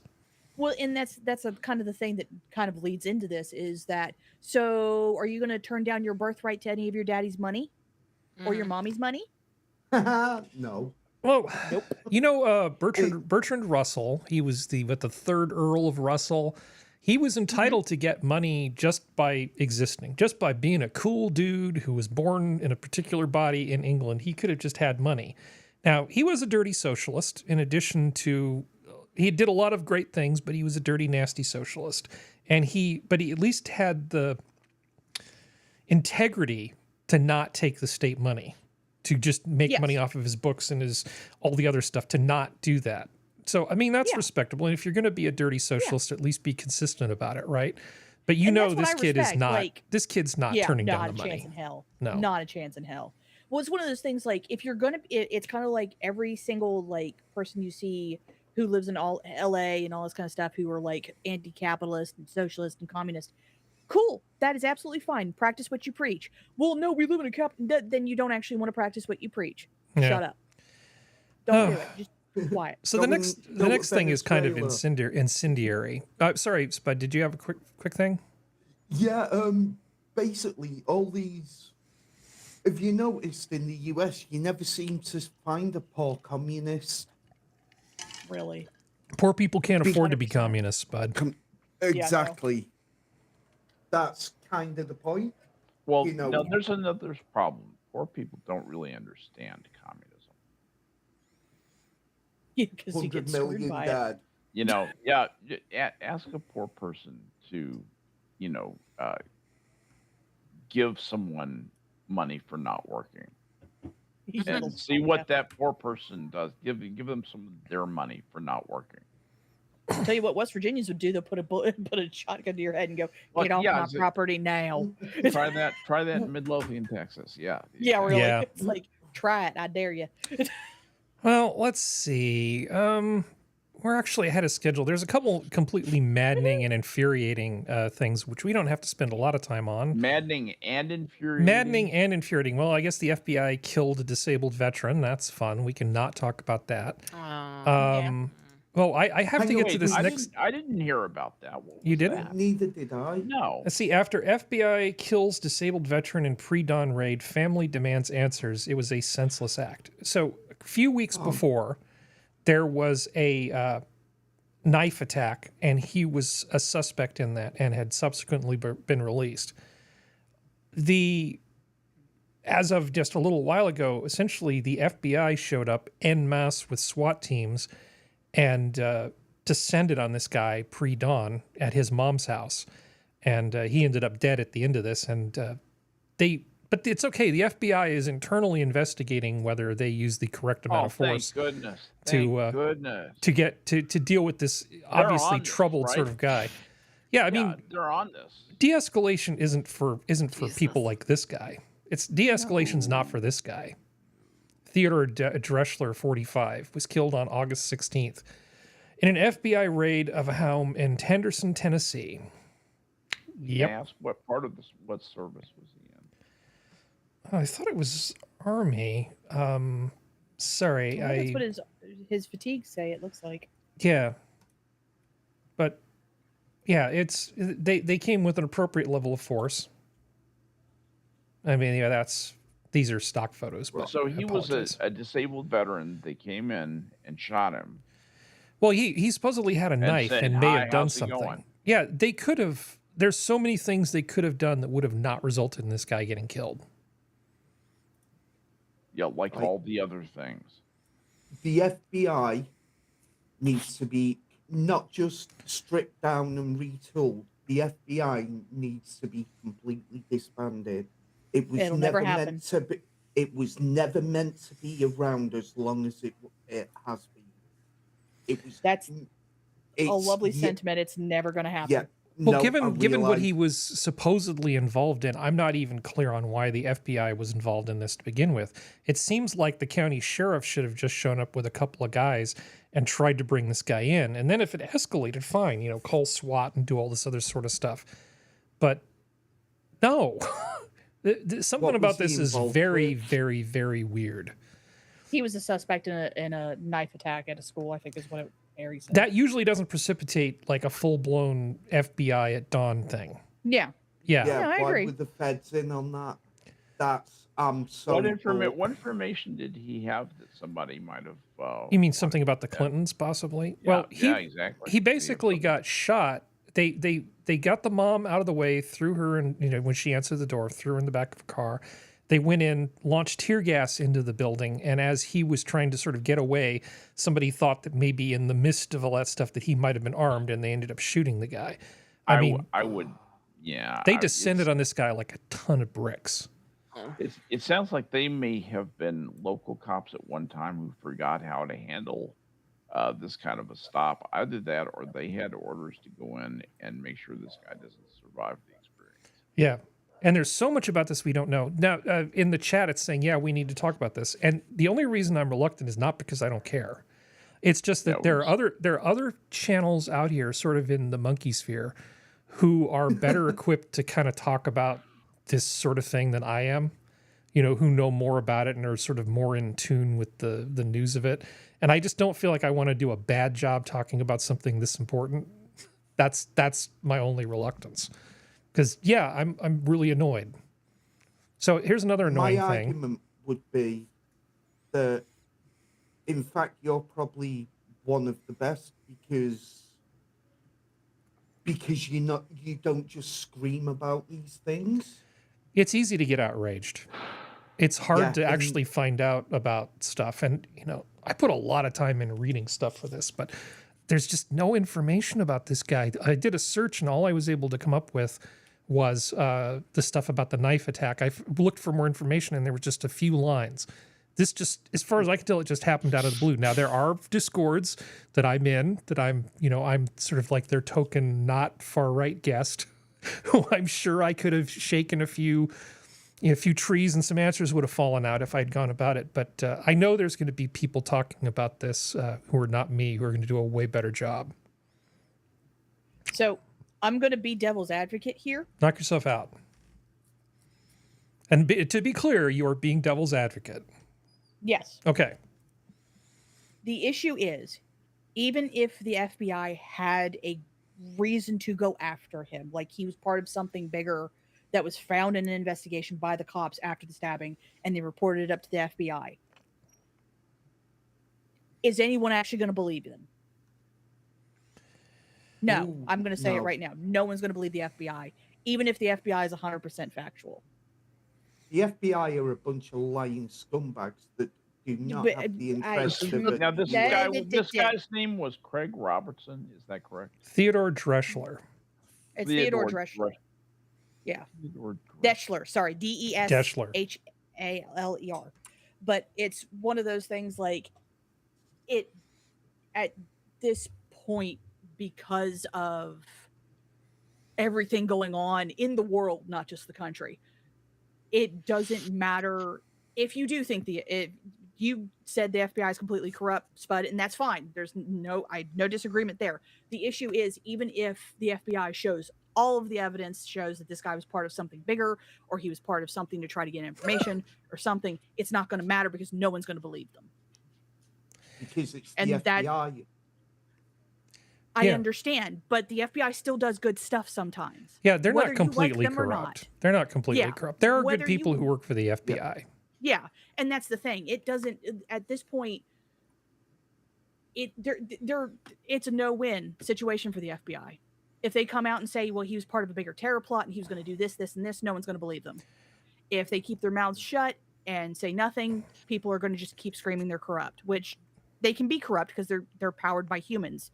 Anything touched by a human being can be corrupt. So it's one of those things where it's kind of like, Damned if they do, damned if they don't. yeah, and that's the issue, is that a lot of the stuff that's going on in the world has made it so, and it's not for the case of being able to say the world is good and perfect, it's the fact that no one is willing to step back from either point of view to go, maybe there's more to this that we don't know, and maybe we need to not make judgments right now and hold on and see what other information comes out, whether we think it's bullshit or not, and just step back. Because every article I've read, the only person who said that he wasn't armed was his brother who was not in the house.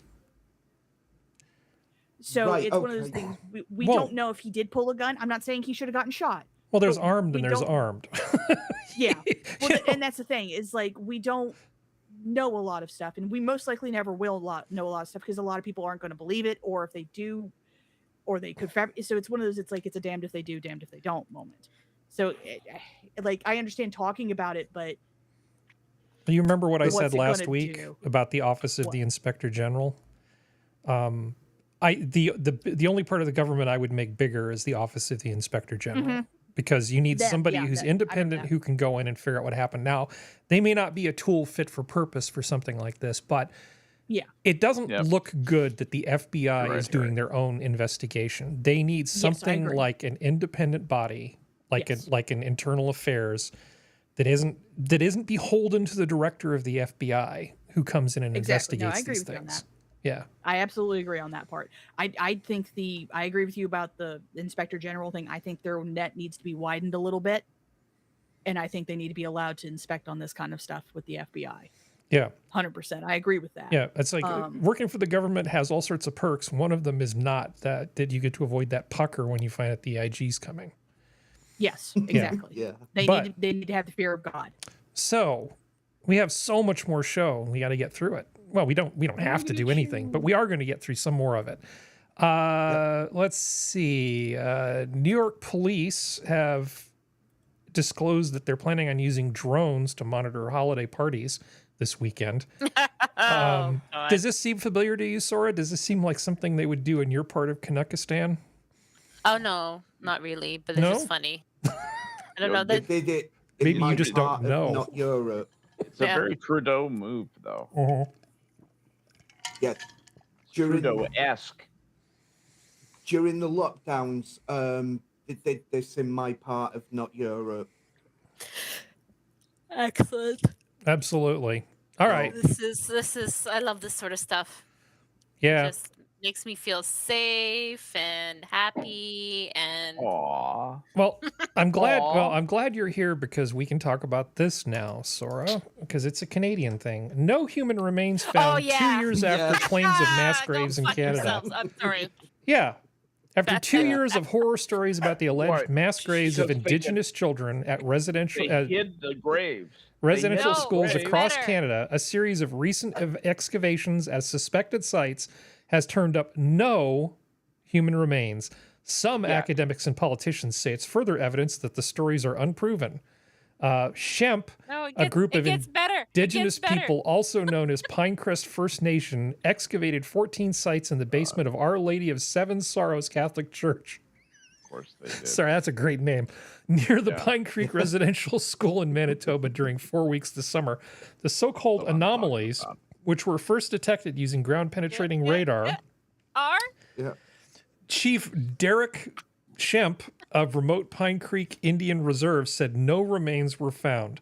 So yeah, they had a major... Wait. Go. It gets better because they did find what caused the anomalies. Oh, did they? Yeah, What? rocks, Oh, Hang on, so boulders, and rocks. in the ground? Who'd have thunk it? Penetrating radar found ground. They found stones. Oh my Oh, god! This Wait, is so. what? I make hundreds renting out one side of my bed, but hot bedding requires boundaries. What? What? What? She's living the No. dream, sleeping with No. folks and charging them per lay. Welcoming strangers into her bed every night has become a profitable practice for one sexy Are these, singleton like, professional who cuddlers? tucks with a T in an extra $600 a month by renting out the unoccupied side of her mattress where her ex-boyfriend once slept for 2 years. Her hot side hustle is part of the hot bedding trend. Yeah. Is this like the topless house cleaners? I guess. Hey, if I Does want that trend still exist? if I want to sleep next to somebody who's going to ignore me, I'll see imaginary girlfriend. Okay, enough of that. Yeah, okay. I'll get in bed with the ex-wife. That's Apparently this fine. is a story. Okay. Hot bedding sounds like a lot more fun than it actually is. This does not sound like a fun time to me. No, it does not at all. Ugh. No. Nightmare fuel. Yeah. Yeah, it just. I don't think you could have anything more creepy. And to be fair, she's not that hot. She's maybe a 4 if she's lucky. I don't know. I just feel like this. If you were a serial killer, this would be like Mm-hmm. a good gig. Or a serial, 'Cause- or a rapist or something like that. I mean, I'm talking about her. During lockdown, Jeremiah's feels- business feels went belly predatory. up, causing her to think outside the box when it came to earning money. Okay, I'm sure somebody's very pleased with themselves for that Oh, sentence. there's a joke in there. Yes, there There's a is. couple jokes in there. Okay. Anyway, it's far too early for this type of saucy banter. Okay. That's Sorry. for after hours. That's for special that's stream. for the last article of the show. That's when the what's that on the TV? It's the transmission changes Yeah. Yeah. after 12 a.m. Strike Force 5. What happens when late night TV hosts make a podcast? So all of the late night TV hosts, because the writers are on strike, have decided to put together a podcast to raise money for the people who are on strike. Did what's his face get fat? Which one? John Oliver? Yeah. Oh, He Or looks is that just he a really looks fat- he looks festively plump there, doesn't he? Did he just get? It's probably because American food is so delicious. It's amazing American food. Yeah. And the thing about Jimmy Fallon is he looks douchey at any size. It doesn't make any difference. Yeah. God. Yeah. Anyway, these people are all hacks, and I'm not going Who's to pay that any guy attention to in the this. top middle? Seth Meyers. SNL alum, sort of like he's really bad at his job. Who's Seth Meyers? Yeah, Yeah, it's fair to call him incompetent. yeah. I think the Peter principle doesn't even cover how he got elevated. No. I don't makes no sense. Yep. Yeah. Okay. Anyway, let's ignore these idiots. Hurry. So, Walt Disney Pictures visual FX workers move to unionize. Now, normally I would just give you my hot take on how much I hate unions and stuff, but are you guys aware of what people who work at Disney call the company? No. Mauschwitz. Something bad. Mauschwitz. Mauschwitz. Mauschwitz. Yeah. And I could interrupt very quickly. It's all like a Japanese anime about the salaryman who works for the exploitative company, has to sleep under his desk and work very, very hard for not a lot of money. From what I've heard, this is not a great job. It's the thing that you think you want to do when you go to school, and then you get the job, and then you hate your life because the production schedules are terrible and the work is terrible, and it sounds a lot sexier than it is. So I'm sort of two minds on this. On the one hand, I hate unions. On the other hand, I hate Disney.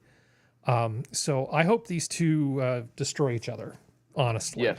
Yeah. I hope it's a match made in hell. Yeah. And the writer's strike has been going on for weeks now, and honestly, I didn't even notice. No. I mean, my life One has been cares. completely unaffected by the writer's strike happening. Exactly right. Yeah. Harry, can I interrupt very briefly? Yes, sir. Go ahead. Hi, Kefki. Hugs. Where is she? Yeah. Didn't I send her the link? Oh, hello. Yeah, I sent you the link. You can join us if you want, Kefki. All right. So, yeah, I was going to talk to Functional about this, but he didn't make it tonight. But yeah, so even if the writers go back to work, we have this to look forward to. I imagine Walt Disney not being able to make any more Cape movies for a while. That sounds great. Wouldn't it be wild if suddenly their ability to do visual FX diminished to the point where they had to actually make movies again? Like with people doing things and practical effects? Wow. That would be great. Never What if they- happened. What if they developed scripts with actual plots and character arcs that you cared about? And, not retconning stuff and having logical consistency and chronological consistency. Yeah, that's not going to happen. No, I'm being silly, aren't I? Well, speaking of logical consistency, we're entering another segment I'm calling Auto News, because when you look for auto news, you come here to the Saturday episode of the Minions. We've shown you the wild videos on social media of people speeding off in stolen Kias and Hyundais. Now the manufacturers have agreed to pay a $200 million settlement to car owners who say some models are just too easy to steal. Maggie Vespa has the price you pay. Just got my car back. Tonight, millions of American car owners who say security took a back seat to profit, celebrating. They basically decided to make cars that don't have any ignition immobilization in them so people could just steal the cars and hotwire them really easily. Now, that said, thinking ahead. That said, if there ever was a caveat emptor moment, this would be it. I don't know. I think probably it was just a PR thing that they agreed to pay this settlement because it made them look less. It was better for them to look slightly incompetent than sort of evil and uncaring, I guess. But in spite of this fact, you'd think, okay, well, this story is over. Well, no, it's actually not, because there's more people suing them.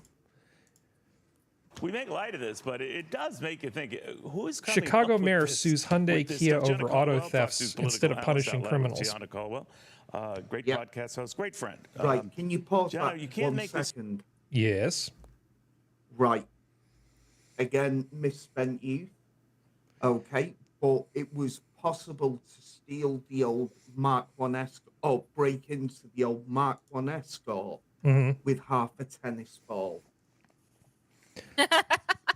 But I don't think that the increase Oh, wait, in no, don't car answer that. thefts in Chicago is really due to the fact that it's too easy to steal Hyundais and Kias. The issue is that people don't think there's any downside to stealing cars.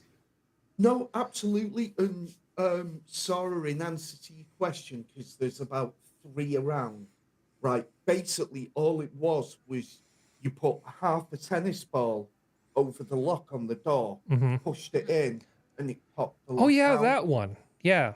Yeah. Oh, cool. That Okay. was it. There was nothing sneaky about it. It was basically hit the tennis ball and it just it returning to its natural shape basically popped the lock. So Spud, I was doing a consulting gig where I was working on a security plan, and one aspect of it was physical security. This was for a customer. And they didn't have much in the way of physical security. So I actually purchased a set of what are called bump keys off of off of eBay. And with a bump key and just a little bit of technique, essentially you can just sort of tap on the key and it will open a lock that takes that key. It's a really easy technique. And so they weren't paying attention to me, so I got these bump keys and then I demonstrated how good their security was. And I take it was rubbish. I've never heard of bump keys. Yeah, Never that's heard one of for you bump to look up. Bump keys are fun. No. Yeah. I don't think you don't watch enough locksmith channels. Yeah. Right. Okay. They did not have very good lock serenity. It was not hard. The county sheriff here in where I live, because everybody knows each other. Mm-hmm. County sheriff around here has bump keys to get in case. You mean master keys? No. He also has bump keys. Oh, he does? In case someone changes the locks, because there's renters around here. Oh, okay. Yeah, that works. So this way, if they try to change the lock, he can get in. It is a master key. It's a master key. Yeah, the bump key is the master key. But I've seen him use it before because my grandmother, before she moved somewhere else, he needed to get in the house and she had lost the keys and I didn't have a spare because she hadn't given me a spare yet. Yeah. And I saw him use it once. It's a very interesting thing to watch, especially when that sheriff was like in his 40s then. Well, Chicago is stupid, and I wanted to actually have some fun. So I thought about this, and I thought, well, while we're talking about cars, some cars have incredibly stupid names. Oh, Kefki is backstage. Hi, Kefki. Hello. We were just about to talk about the 31 most ridiculous car names. Are you on board for this? Yes. Okay. Now, I've intentionally not looked at all of these because I wanted to enjoy it as much as you have. So the 31 most ridiculous car names ever. The Nissan Friend Me. Why do I feel like that's the Japan or Korean version? Yeah, this was at the 2013 foreign Frankfurt Motor Show. Nissan added a new entry into the big book of bizarre car names, the Friend Me. With its social network-inspired interior and specification, the concept vehicle previewed Nissan's vision of the future. There's the Mazda Bongo Friendy. Okay. Yep, I remember the Bongo Friendy. Once you realize that the vehicle bearing this name, at least in the UK, a camper van, its ludicrous naming begins to make sense. Bongo drums around the campfire, making new friends, that kind of thing. There's the Daihatsu Naked. Let's see, I should probably make these larger. Let's make that larger. Okay. No. And then I like this one, the Mitsubishi Charisma. Charisma. Charisma. Charisma. God. Oh, That's funny. That's cute. I like that one. The tragically named Hyundai Trajet. I think it's French, isn't it? I think maybe the one they released in France. I don't know. And of course, Gaylord. this Gaylord vintage car, the Gaylord Gladiator. Yeah. Okay. Then there was the Dodge Dart Swinger Edition. That's always good. Gonna get some action in this car. Yeah, baby. This is probably close to what Jerry Brown Jr. used when he would pick up Linda Ronstadt, right, Skep? Yeah, exactly. Back in the day. I think it was he driving a Fury or a Dart? I can't remember. Oh no, he drove a Fury is what I remember. Yeah, same general crappy car. Yeah. See, the Vauxhall Atom, that's just a stupid name. The Studebaker Dictator. Dictator. I love the Studebaker Dictator. I love that one. That looks like a good one. Of course, I love the car. I love that car because it looks like Borat would ride in the back of it. Not Borat, yeah. the It looks like a dictator. dictator would ride yeah, in it. it does. It's just it needs to be black. The AMC Gremlin. Gremlin. Gotta love the See, Gremlin. The Gremlin, I don't think's a silly name. How about the Great Wall Wingle? It's a Chinese truck. The Great Wall Wingle. Of course it is. Right. The Mazda Titan Dump. Oh, cool.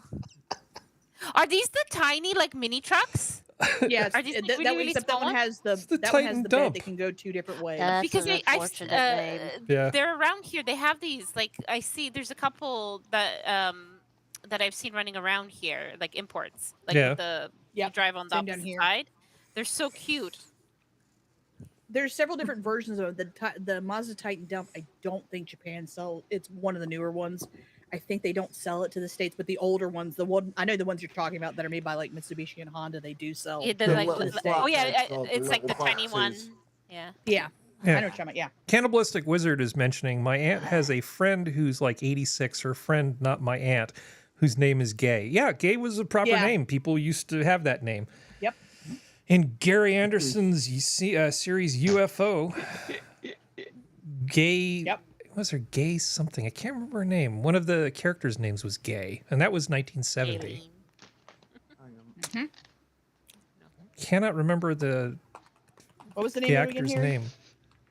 Gay, the actor? The show you're talking about. UFO. Highly recommended, by the way. I love that show. I love that show way more than is healthy. Gay Ellis, played by Gabrielle Drake. Gabrielle Drake, of course. Ah, yes. idea. Gabrielle Drake. Okay, Ford Probe. I mean, Yeah, really. Why? Yeah. Because it looks like a probe. If you actually look at it straight on, it looks like a probe. Yeah. Mitsubishi Alien Minica probe. Lettuce. Well, lettuce is just a That's stupid name cute. for car. Mitsubishi like that. Minica Winky. Okay.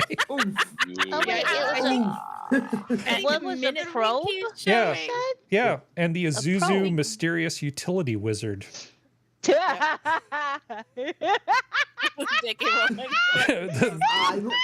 the Mitsubishi Topo Guppy.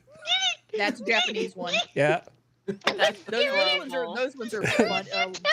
Oh God. The Toyota Deli Toyota Boy. Deli Boy. Oh Jesus. Oh good God. Oh, God. Ow. Okay. I do like that one. The That's good. Tarpan Honker. Polish Good. military I like off-roader. That one's not too bad. That one's not too bad. Oh yeah, the Chevrolet Celebrity. Yeah, that's yeah, no, not a great car, honestly. Proton Oh, I like this Putra. Ugh, Oh yeah. Putra. That's not and good. It's the right I like the color. color. Okay, now the Subaru Brat was not just a poorly named car. It was. It's The design doesn't look great. it's like That's a somebody sour looked brow. at the Chevy El Camino and said maybe it could go off road and be slightly smaller. You know, that's Right. And the Small Baja. the Don't forget wheels the are Baja. though. yeah. It's. I mean, I love Subaru. Don't get me wrong. I love Subaru, but the Brat is just not a great. Was not a It great doesn't car. like- The greatest I think it was either rally Sora or cars of Kefki all who time. brought up the tires. Those tires couldn't do crap off road. No. Well, you could have Yeah. traction, but no clearance. Oh yeah. Yeah. And you need clearance. Yeah. Oh, the Austin Princess. It looks very regal, doesn't it? The princess challenges you to find a better car in its class. Princess in New class. Zealand. Accepted. It's in Yeah. New Zealand. That's the reason why. That's not great. No, it was also The Mazda Hey, Laputa. Laputa. La puta, yeah. hang on, Laputa. isn't Laputa a Yeah. lady Yeah. of ill repute? Yep.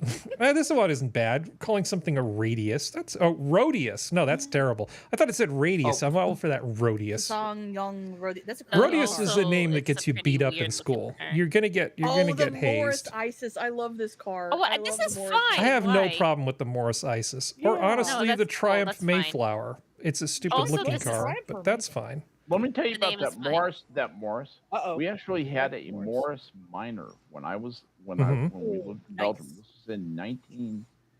It was a 40. I'm going to say a 48 Morris Minor or 47 Morris Minor, and this thing was great. It had no front passenger seat. Only the front driver's seat was there. front passenger seat was missing, and it had a hole in the floorboard. So when my dad would take me to go get my haircut, I was a little kid. I was in like 3rd grade. I would have to sit in the back seat. There were no seat belts back then. Seat belts didn't exist. They hadn't even been invented. Yeah, those are for the weak. Yeah, so yeah, he would take me all over the Belgian countryside in this Morris Minor that had holes in the floorboard that you could actually see the pavement go by as we drove down. Nice. He finally put a piece of plywood over that. Yeah. And it's like a Flintstone car. Yeah, exactly. It really was like a Flintstone car, and it had like a 3-cylinder, weird little 3-cylinder motor in it or something. Yeah. I almost want to mispronounce Thames just to antagonize Spud Gun, but no. My dad had, when he was dating my mom. My dad, by the way, was 6'4", and my mom was 4'10", and he barely fit in this car. Imagine a 6'4" guy in an Austin Healey Sprite. I know. I've been in Austin. And but he had similarly where my mom would sit. There was the floor in the the bottom of the car where you could see the road as you drove by. The car we had before the Morris was an Austin American. I kid you not. We had cool cars. You got to admit, Harry. The thing is, there's nothing wrong with the Austin Isis as Morris Isis, sorry, as a car name. It's only because of the modern iteration of. Yeah, I see. I didn't even think about the terrace angle until I read the description of why they called it bad. Like, oh, it's like, it's nothing terracey about it. I'm like, what are you talking about? And then I'm like, oh, yeah, ISIL.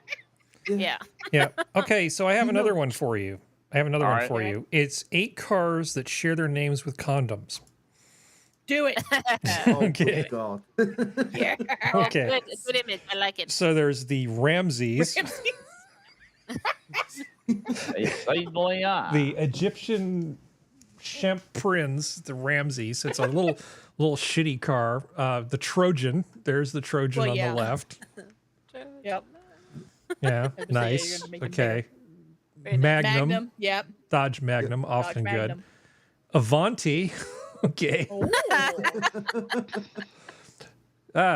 Fitting because this is the sexiest Studebaker. Okay, cool. The Sphinx. Ooh, I like that car. Very nice. Yeah. The car is very nice. Very classy. Oh, this was one of those. This is one of those old-timey sheepskin things that you'd have to like re-lubricate or something. Oh yeah, this gave you no protection from disease. Yep. Yeah. Can I just say as well, Assassin in the chat? Yeah. The Ford Capri is one of the greatest cars ever made. The Capri had a Cosworth version. If you could get that one, it was a great car. Can you imagine a Capri with a Cosworth twin overhead cam engine with 4 valves per cylinder when that thing came out? That's one of the best sleeper cars ever made. Yeah. That is a lot of power in that little car. Yeah. That would make that into almost be like driving a Maserati, like a pocket Maserati. We've got Crown 1 and Koenigsegg. Atlas. Wait. There's a joke to be made. Go back up to the Koenigsegg. Well, that one. So let's not miss the joke. The Koenigsegg 1. Well, Koenigsegg's are some of the fastest cars in the world. So I don't know why you need a condom if it goes that fast. Yeah. Well, okay. One more condom thing. Okay. And there's an Urban Dictionary definition for condom car, which I thought was kind of funny, which is a car with so little value or such complex repairs that you drive it until it breaks and throw it away. Yep.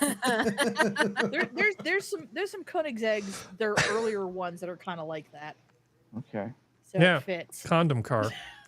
Condom car. Okay. Let's see. Well, we can skip that. I thought a condom car was a car you bought from a used car guy, and you realized that you'd been had. Yeah. No, that one. That lemon. That's a catfish car or a lemon car. Because the guy had figured he'd condom. Yeah. Condom out of his money. Oh, Okay. Oh, I get it. Okay, we have. There's the joke in. There's a dad joke hiding in there. Okay, we have three. We have three racy stories, but we are so out of time. So I will give you guys your choice of which one you want. Okay, the first story is woman behind infamous acrobatic horse show fiasco arrested for hiring hit people against her husband. Oh, okay, yeah, that one. outrage over alleged Beria townhome strip club, and what is vabbing, and what does it really work? Okay, we're not doing the I'm voting for the middle one personally. You're voting for not vabbing?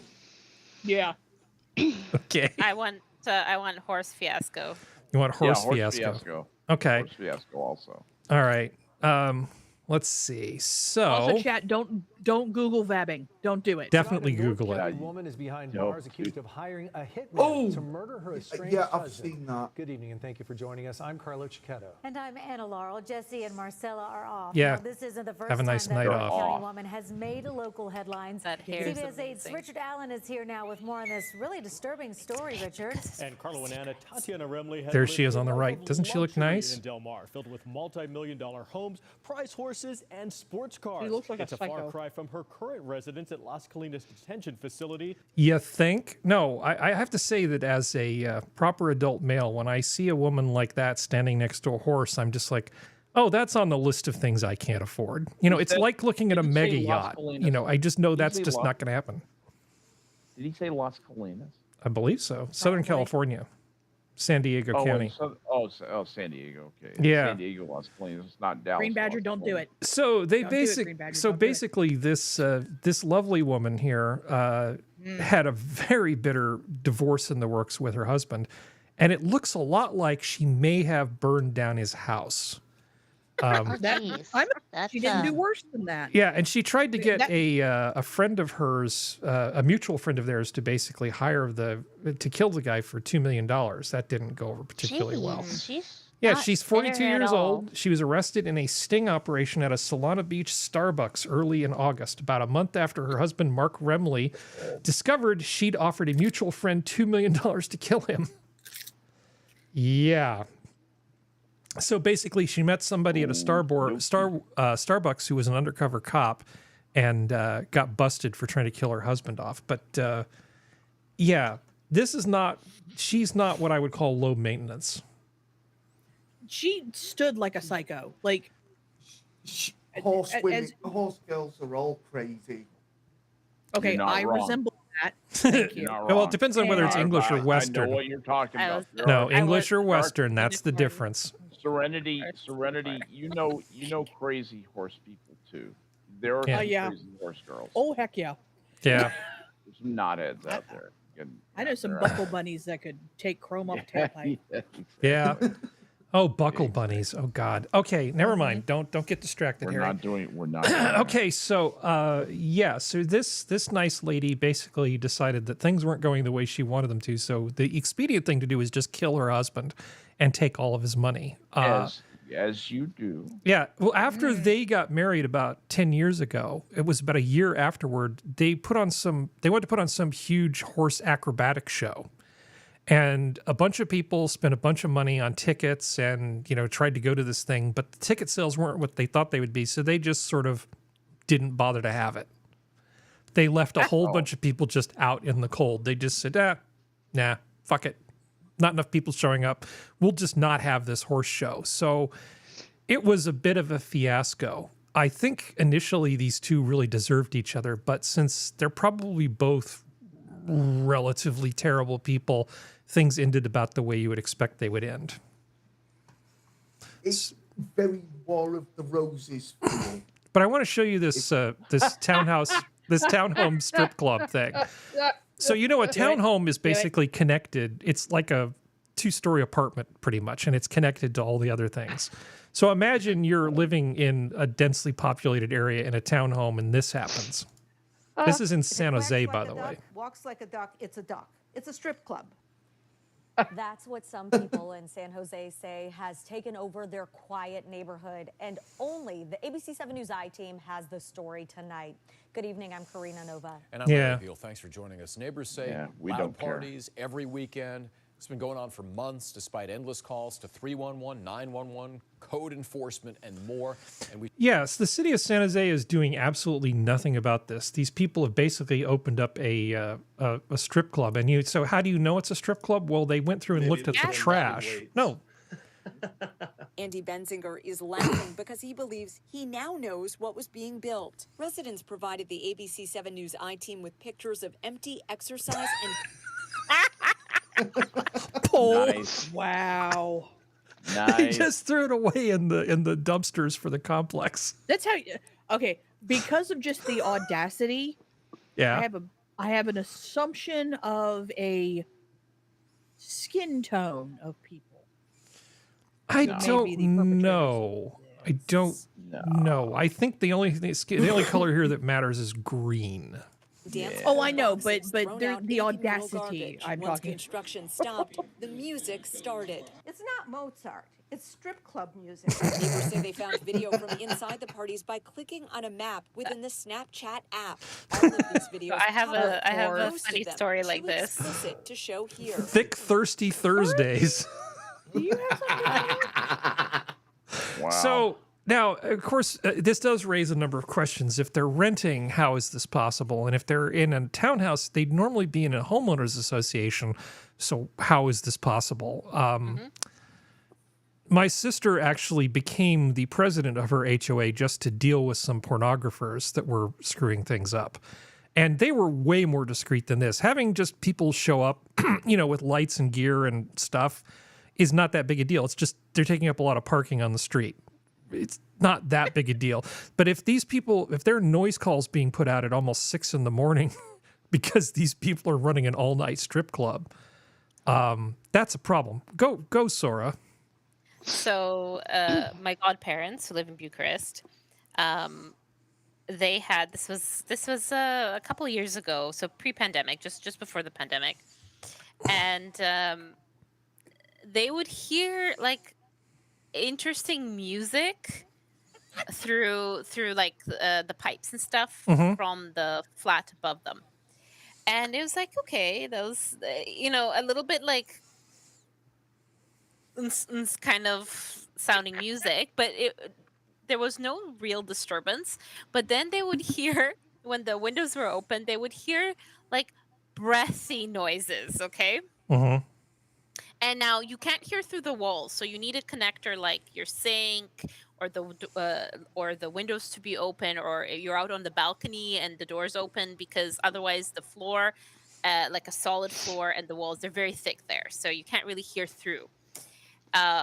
It turns out that the flat above them was rented out to a sex phone line. Nice. So they had about 10 girls that were set up on desks and stuff and playing these like really shitty, like Eurotrash kind of background music while they moaned over the phone. Nice. It lasted for about 6 to 8 months or so before the neighbors all got sick and tired and booted them out. But like they were very polite and everything. It was just it got annoying with some of the noise and stuff, so they kicked them out, and then they got replaced by some sort of computer company. But they would hear, like, they didn't understand what was going on, like the weird noises from upstairs. Yeah. It wasn't exactly illegal, but it wasn't like it wasn't the best legal. Like it was just a borderline of what you could do. So yeah, well, this is illegal. This thing, because I mean, based on like code enforcement, you cannot open an all-night nightclub in your condominium or in your townhouse, because just starting with the alcohol problem, right? You've got a bunch of people in there drinking well after the alcohol cutoff. Well, how did they just say it's part of the amenities? The sheriff. Yeah, it's not Wisconsin where you can they call last call and they give you like a big gulp and fill it full of whatever it is you're drinking in, and you can nurse it until you want to leave. They don't pull drinks in Wisconsin. And here in California, this is like a big deal. And then there's just all the code stuff. You can't run a nightclub in your house. You just can't. But the police aren't doing anything about it. The sheriff's not doing anything about it. Code enforcement's not doing anything about it. ABC, alcohol beverage control, is not doing anything about it. Which makes me wonder, why in the hell are they turning a blind eye to this? Something that's such an obvious violation that's annoying so many people. I feel bad for the people who have kids in that townhome complex. Yeah. They're like, oh, it's like we can afford a townhome, so we don't have to live in an apartment building. This is better. We can't afford a home yet, but this is better than living in an apartment. And then this crap happens. It's like, at that point, I would just start annoying the cops. I would buy they a have burner been. phone. They've been calling and just keep 911 calling. and 311 and all the 11s, trying to get somebody to do something about it. Just fucking keep doing it. I'm just. Well, I at was some like, point, I'll the keep city calling just until y'all gets do sued. something. You know, at some point, Oh, the yeah. city's just going to get sued Oh yeah, and they need to for They're not doing their anything damn about it. job. Yeah. What's like someone has to have been doing a business like these people are the people who do this kind of crap are intelligent enough to pull it off, but they're never intelligent enough not to self-snitch. They're Just find their selling Snapchat alcohol without a accounts. license after last call. That's like Well, that's like a $10,000 fine even with a license per violation. There's got Well, it's like- to be something about these people that makes them immune. I have a theory, and I've already stated my theory. But anyway, Yeah, no, I'm there with you, but I can Well, neither did you see the confirm guy nor he- deny. Yeah. Well, the one guy said the guy who's running it called himself Fresh. It's like that tells you. But Fresh. it's one of those things where it's kind of like, if no one's doing anything at that point, I would just, I'd go psycho hillbilly on them and just start doing stuff to scare their patrons away. Yeah, well, Just there you frothing at go. the mouth. How you doing here, people? Just start walking around, giving Let's throw see. dead rats a few places. Is there Ooh, that would anything? work. Is there anything else that we need to see before I we don't can think go? California is ready for serenity. I would, No. I would drive some people insane. But that's Let's see, Nikki Haley, Meh. an otter thing. We can Fit right ignore in that. Texas. Well, Was Kefki here when you showed otter stuff? We didn't have otter stuff. We had bees. no. Oh, that's We okay. have Just make sure. bees. Yeah. All the bees. Kefki's still there, right? Oh yeah. Okay. I like. Sorry, I this like your is profile picture, terribly Kefki. degenerate. Somebody like you thank should you. not have to deal with all this degeneracy. So we'll wrap this up fairly quickly. Let's see, California. I don't think there's anything else here that the world is going to suffer if I don't cover it. As much as let's see, I have lamest video ever. Now we can skip that. There's See, these California's young weird. ladies having a brawl in the porta potty line. That's always fun. Another thing involved in that boy. Oh boy. Ah.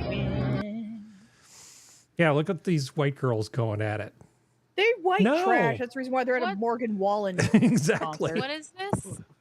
They're drunk and they're getting in a fight at the porta potty. I have to say, of all the things a girl can do, getting in a fight inside a porta potty is pretty far down on the list. Yeah. Don't It's care. not- Ah. I can honestly say I have been to enough rodeos and enough other things. This is not the first time I've seen a fight in a porta potty. All right. Not well, usually girls. I'm It's just usually very, I'm dudes, just but very Young innocent. men What do I should- know? Young men should have to watch that video of girls. Yes. You know? You got to understand that women can be just as crude and disgusting as men. In many ways, much worse. Much worse. Women are worse. Mm-hmm. I think it's one of those things. It could depend on the person. I think the capability of anyone being bad, but women can be just as bad as the They most absolutely disgusting can. person you know. They Right. have no automatic thing where they're always perfect and good. That's just, Oh yeah, and anyone who thinks that needs to get a reality check.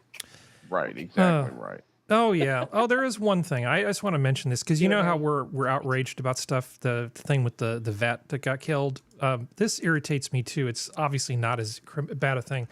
Violent criminal randomly shoves 66-year-old New York City violinist breaking her wrist and potentially derailing her career. You know, I'd say that her wrist being broken in 10 spots pretty much takes care of her career at age 66. And this guy has been in and out of jail, including violent crimes. And you know, they tried to get $100,000 bail. No, isn't he the real victim? I don't know. He looks Really? like a victim. There he is on the left. There he is on the left. Doesn't he offer a lot more to society than some fiddle player? They let this guy out, even though he's jumped bail a couple times and failed to appear. They let him out with no bail. They don't care. They clearly don't care. There's They Castle, really don't. There's New York now. They passed a law. I think it was either middle of last year or the middle of the year before. That basically passed a law saying all bail had to be cashless. This is a violent crime, and he's a repeat offender. I think bail is the least they can do to this guy. Yeah. They got to give him the B treatment and just, painter's tape him to a desk and, yeah. I don't know. I'm getting tired. I'm starting to not make any sense. Anyway. Okay. Hi, Kefki. Do you have anything you want to share before we take off? No. No. Hello. All right. Well, hi, Kefki. Sorry. Well, this has been hi. your Minions of the Zoo for Saturday. Thank you, panel. Not all libertarians are crazy. Thank you, chat. The zoo is closed. Good night. Good Good night. night. Oh, Gene and Czar.